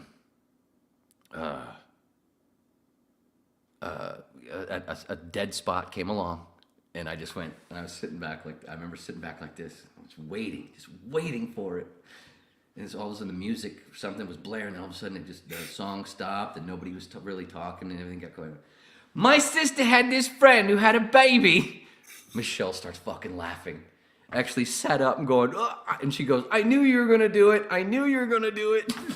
That's crazy. That's awesome. Oh, she's like, so was it just like she was just like she's on very set, serious. I just She's go. very She's like, I'm in fucking the zone and I don't do anything. And she was probably trying not to laugh this whole fucking time. Yeah, I didn't know I was being a cunt, you know. And I asked. That's why I asked the next day. Like, I was like, fucking, now I doing can anything laugh wrong? at it. Now I can laugh at it. Oh my god, that's a good story. That's a good story. She went just like this. No, I mean not into a camera, but she sat right up. I'm like, that's I knew you were funny. gonna do it. That's hilarious. That's a good story. Michelle Williams, no shit. Probably the best story of the whole thing, besides the getting cast with another maniac. Yeah, that's right. And then getting $7 residuals for every 3 months or 6 months. You're like, oh yes, I remember that day. That was fun. And now, I used to be part of the whole thing with fighting for news. I was part of that, and I gave up. I used to be part of that whole thing for new deals. I know. Now it's on fucking Hulu, and you can watch it constantly. I don't get shit. Yeah, no. They fucked everybody, dude. As they do, as it goes, we get fucked as it goes. Yeah. That sucks. Anyway. But, yeah, dude, great talking to you. I'm going to go eat some fish. I think my wife's... Speaking of hurling while my tripping, wife's got some fish fresh out of the main harbor. No shit. Yeah, dog. That's what she does during the day? Oh. Yeah, she's a fisherman. She's a fisherwoman. No. Oh, by the way, everybody, this guy there to my left on stage, it would be to my left. He's going to be a papa soon. That's right. That's what she's doing. She's brewing a baby boy. Cooking that baby. Yeah. Do you have the name? Wild. Michael. It is going to be. You're not going to call him Junior, are you? Well, I didn't want this. to. Do like my daughter. Do this is here, full circle. Yeah. Your first kid, you got to do it like my kid, where she's named after somebody. Yeah. Her first name, yes, but she goes by her middle name. What's her middle name? Well, her middle name is Riley. Riley, yeah, okay. But her first name is Scarlett. But I didn't want people calling her Scar because I knew people would shorten her name. Scar. Yeah. And I said, the deal, we had figured out it was going to be Riley way ahead of time. And all of a sudden one day I came home from work and she goes, what do you think of the name Scarlett? And I said, I don't know if you've looked at the calendar lately, but it's no longer 1897. And I said, no, Riley that's cool. That's a great name. It's fine. Yeah. And because of her first name, her mother's first name, it was the whole Gone with the Wind sort of thing. And I went, oh, you know what? Okay, no, you know what? It is cool. It is a cool name. Yeah. Scarlett Riley Roberts is cool. Yeah. That is a great name. But we're gonna do this. Here's the compromise. You know full well that as a little kid, people are gonna shorten her name. I don't want my kid being called Scar. Yeah. So here's the deal. Yeah, her first name is Scarlett, but she's going to go by her middle name, Riley. because I'm okay with people saying Rye. Guess what every fucking family member refers her to as? Rye. Rye. Rye. Yeah. Imagine going Scar. Fuck you. No, you're not a Scar. No, see? Yeah. That's a fucking mental. As soon as she pops out, there's a Scar. Fuck that, man. Yeah. So that was the compromise. So, and Junior is kind of, everybody makes everybody think about. No, I would never call the kid Junior. Junior. Makes everybody think about the Sopranos. Yeah, exactly. Junior. Uncle Hey, Junior. Uncle June, get over here. Fucking cunt. I call my kid Uncle June, and I was like, hey, Uncle June, get over here. Pour me some more fucking Chianti. What's the matter with you? Dude, that was great. That June. Speaking of that real quick, though, Michael Gandolfini, speaking of Michaels, Michael did a really good job of playing his dad in that. The movie as a whole. The movie as a whole was a piece. The movie sucked. I was disappointed. It might be good. I think. But I thought he did a good job. Years, I mean, he did a good job. Like he looks just like him. He did a really good job. Yeah, but that was the highlight. I mean, what was last summer now? But I'm trying to remember. Like, I was just like, what is this movie about? What's going on? Ray Liotta's playing twins. I don't know about this. You know what I mean? There was some editing done that a little too much. Like Ray Liotta's like plastic surgery face playing twins. I was just like, I can't. I don't know. And then they were doing like. Although he was good. No, he was good. He was good. It was just like. I mean, don't get me wrong. I like Ray Liotta. It's just like. Yeah, no, I get you. It was a bad movie, man. It was just overall, bad movie. Yes, it didn't make a bad movie. But I think I understand. I believe that as time goes on, it will seem better. You think so? I think so because one of the things that David Chase wanted to do was actually separate it from The Sopranos. It wasn't a Sopranos movie. That's the thing. Yeah. Okay. So I guess that's kind of like it was the Dickie Montesanti story. But we all, because of Tony being in there and knowing all those other characters, we still have that Sopranos thing in our head. So I think as a little bit of time goes by, but even like I have to watch it again. But like even as just the Dickie Moltisanti movie, like why is it? So yeah, I guess as the viewer, you have to come to it as this is not a Sopranos movie. This is completely and it's tough. It's not easy. It's in the same world, but it's not linked to. But I don't feel like it was a complete story in a sense either. I think that's on purpose. Or I too, wanted to see there's an HBO thing coming up. We're going to have some more of it. From what I can remember, I feel like there was a lacking of why Dickie Moltisanti was such a influence and like icon to Tony. And I feel like if that was made more clear, even though it was about Dickie and it wasn't about Tony, if there was a couple more scenes where Dickie is acting like the father figure or doing something badass and maybe violent too in front of Tony, and Tony's like, yo, holy shit, that's how you're a man. Like, then it'd be like, okay, it's about Dickie, but that's why Tony is like that. And that's why Tony would always go to Christopher, yeah, you're nothing like your father. You know what I mean? Because like, he pictures this guy who's like totally badass and like. I completely agree. You know what I mean? That's exactly what it was missing. Yeah. Because that's one of the things why so many people have said exactly what you're saying. Oh, really? But I've read a lot of shit and people say I'm a fucking dork. Yeah. And when you're on workers' comp, well, not getting paid by workers' comp, but not able to work because of an injury, you watch a lot of shit. And, I watched almost all of The Sopranos, that thing with Steve Sciarippa and Chris, not Chris. Oh, yeah, they have a podcast, don't they? It wasn't as good as everybody. It won awards and it shouldn't have, just because of quality. I'm not surprised. Yeah. And Sciarippa missing out on so many things. Yeah. But I've watched it 3 times, their first interview with David Chase. And the only thing that's annoying is, when Chase takes some pauses and you can tell he's thinking and he's not finished what he's saying. And then Sciarippa, hey David, no, shut up, fat fuck. Yeah, he's an idiot. Shut up. Yeah, I know. And going in when I got into comedy, one of the first stories for some of the stories I heard were when he ran a show in Vegas and how what a dick he was. You don't do you got 7 minutes. You don't do 6:58. You don't do 7:03. You do 7 fucking minutes. And I'm like, nobody fucking liked him. I don't know. Maybe I don't know. I might have give me some gabagool. But to bring it back, the whole Michael thing.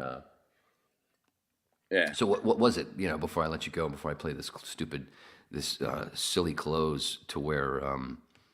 You got a close too. All right, that's cool. Oh, you didn't know? You didn't know how to close? Is that me? No, but what? So what is the name going to be?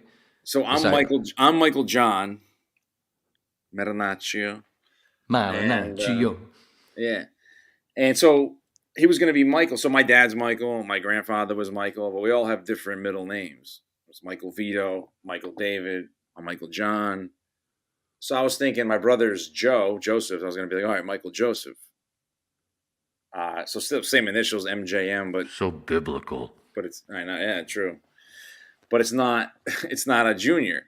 But then my wife, her stepbrother, passed away last year, and his name is John, like Jonathan. So it's a different spelling of John. It's not John, it's Jon. But so I don't know. We're flirting with maybe Michael John as like an homage. Same thing with that story about my daughter, where I said to my wife that okay, Scarlett's cool, but she's going to go by her middle name, just like your brother, who they didn't want anybody calling Junior. He's a John, but he goes by his middle name Jeff. So it's a dual family tie, I guess, whatever. So see, dude, I think we are brothers. There you go. Oh, here, wait, before we wrap up. I know my dad spread a lot of panspermia. He was a bus driver. Dude, kind of along the same note. This is weird. Wait. I gotta just for the whips or for anybody. My dad, not the dad that I talk about, but my sperm donor, because I didn't actually know my sperm donor, but the panspermia guy. But anyway, go ahead. So this is funny because this is weird. There's a guy who's a bartender in this area, and his name is Steve. And before I lived here, I went to this bar, and it's like this cool kind of, I don't think it's open any longer. I think it closed. But it was this colonial bar, yada, yada, yada. And anyway, he reminded me of you. And I was like, and I even said to my wife, I was like, dude, does this guy not remind you of Wayne? He reminds me of like Wayne from LA, right? The guy I did the show with. And she's like, oh my God, yeah, you're right. Like, same kind of humor, like, and like the same look. It was very strange. And I was like, dude, totally. This guy reminds me of Wayne. And then I started, I moved here. I started working here. And I have people come up to me and they go, dude, do I know you? I'm like, I don't know, man. Like, you come here often? I don't. This is the only place I work at. Yada yada. And like, no. Like, you don't work over at such and such tavern? And I'm like, no. And at first, I didn't know who they were talking about, and now I know they're talking about this guy, Steve. This guy, Steve. They think I look like him, and I think he looks like you. And I'm like, what the fuck? This is the weirdest shit ever. They're like, no. I'm like, no, I'm not Steve at the Spring Hill Tavern.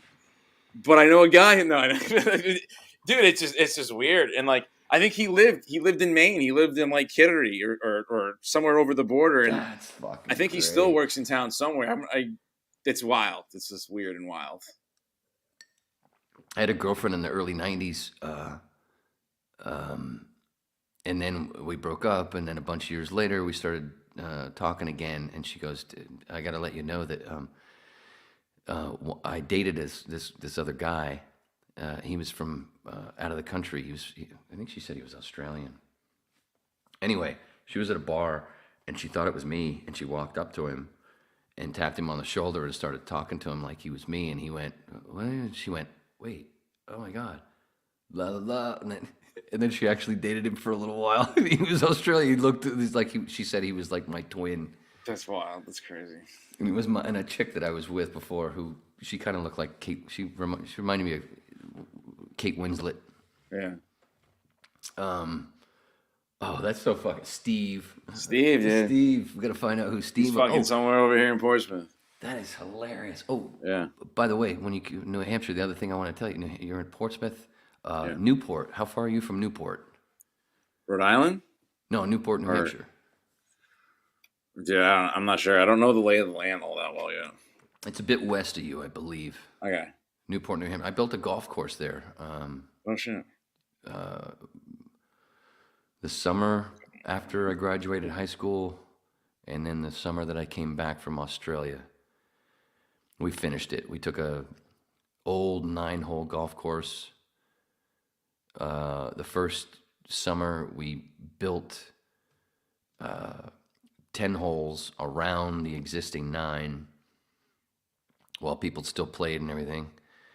And then the next summer we came back and tore up, those 10 holes were open, and then we tore up the existing 9 and made the other 8 for an 18-hole golf course there. Like Newport. Says I'm like an hour and 40 minutes away. God damn, it's like you're in Florida. So yeah, it's like an hour 40 west. Yeah. Yeah, so I'm like on the coast. It was a great gig because I would go. My stepfather was he shaped all the greens and the tees with his bulldozer and got paid quite a bit. And so I got the gig with the guy that he worked with, the contractor. And so because it was far away from here as well, we'd go for the week and we'd stay in an inn. And I would get, it was the first time I ever got paid, what do you call it? What do you call it when they give you cash money? Yeah, but when you go and stay somewhere and live. Like per diem or something? Per diem. Yeah. First time I ever got per diem. Yeah. And he put me up in an inn with some other guys. Yeah. And then we work all week and then we come home on the weekends. Yeah, that's cool. But we turned a shitty 9-hole course into a beautiful 18. When I came back that seconds after I come back from Australia and then went back to do that to help tear up that existing 9 and turn it into another beautiful 8. Looking at those 10 because when I left, a lot of them weren't even, the grass was still coming up, Yeah. See it all done. I was like, oh my God, I had a hand in that. That's pretty fucking cool. That is so beautiful. And you know what? I hate golf.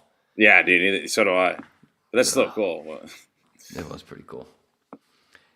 All right, brother. I'll let you go. Wow, we did 3 hours. Man, we're like rolling. Yeah, really? Oh, yeah. 306, 20. Nice. If I end this... fast. Don't go by fast. Doesn't it? It does. Yeah. It does. And it's the thing. That's the other thing about it. How many conversations have you had in your life that it was like an hour and a half or whatever with somebody, and you were like, God, I wish that could have been recorded because I'd like to listen back to that. That was fun. True. A lot of people would love listening to that. I used to do that with so many friends, like my buddy Eric, and so many fucking people. That's one of the cool things about this. This is cool, man. Thanks for having me. This is. I'm glad I did this. This is fun. I talk so much about psychedelics and synchronicities and shit. And I love that shit. When it comes to that stuff, if there's anybody, there's a lot of people, but you're in that top batch of like talking about synchronicities, dude. Yeah. Northeast, we leave the same time. We do a thing as brothers. The whole Manson thing. Yeah. And it just then we kind of both bass players, and it just keeps going and going and going. Like fucking hey, man. That's fucking cool. We fuck some of the same tricks. I guess we. Next time on Waning Interest. All right, brother. I'll play this. You stay there. I'm not gonna cut it off here. I'm gonna play I'll play the close so you can listen to it because I know you've probably never even fucking heard it. But it's fun. But wait a minute. Where's my? I gotta open this other thing too. I have a little spiel at the end, which has changed. Fucking Corbett Report is gone. Not Corbett Report. Redacted Tonight. Fucking, they took down RT just because it's Russia today. This whole Russia thing. That's crazy. Yeah, I know. I know. Yeah, fucking bizarre. Russia's the only. It's only the country that ended World War II. Right. Red Scare. God damn it. What pisses me off is there's so many fucking Star Wars fans in this fucking country, and so many of them don't understand that we are actually the Empire. That's true. Very true. Very, very true. dudes, come on, pay attention. Oy, oy, oy. But It's not good. anyway, all right, let's get this. So we got this. Yeah, you don't have to say anymore. Just sit there and you can just sit there and listen. And watch me fuck this up, and hopefully I hit this ramp really good. Because the point is always to hit the ramp, as you'll hear it. But yeah, so watch Corbett Report, Jimmy Dore Show, Russell Brand, Kim Iverson. But look for yourself. I'm just a fun, babbling lecturer and dabbler. Remember, we're all Neo, a.k.a. One. Sorry, ran long, had to bump comedian Henry Phillips. Thanks, Gary. Whew, what a fucking blast. Daddy loves you.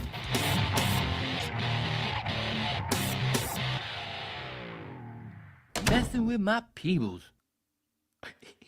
I love my impressions of my dad.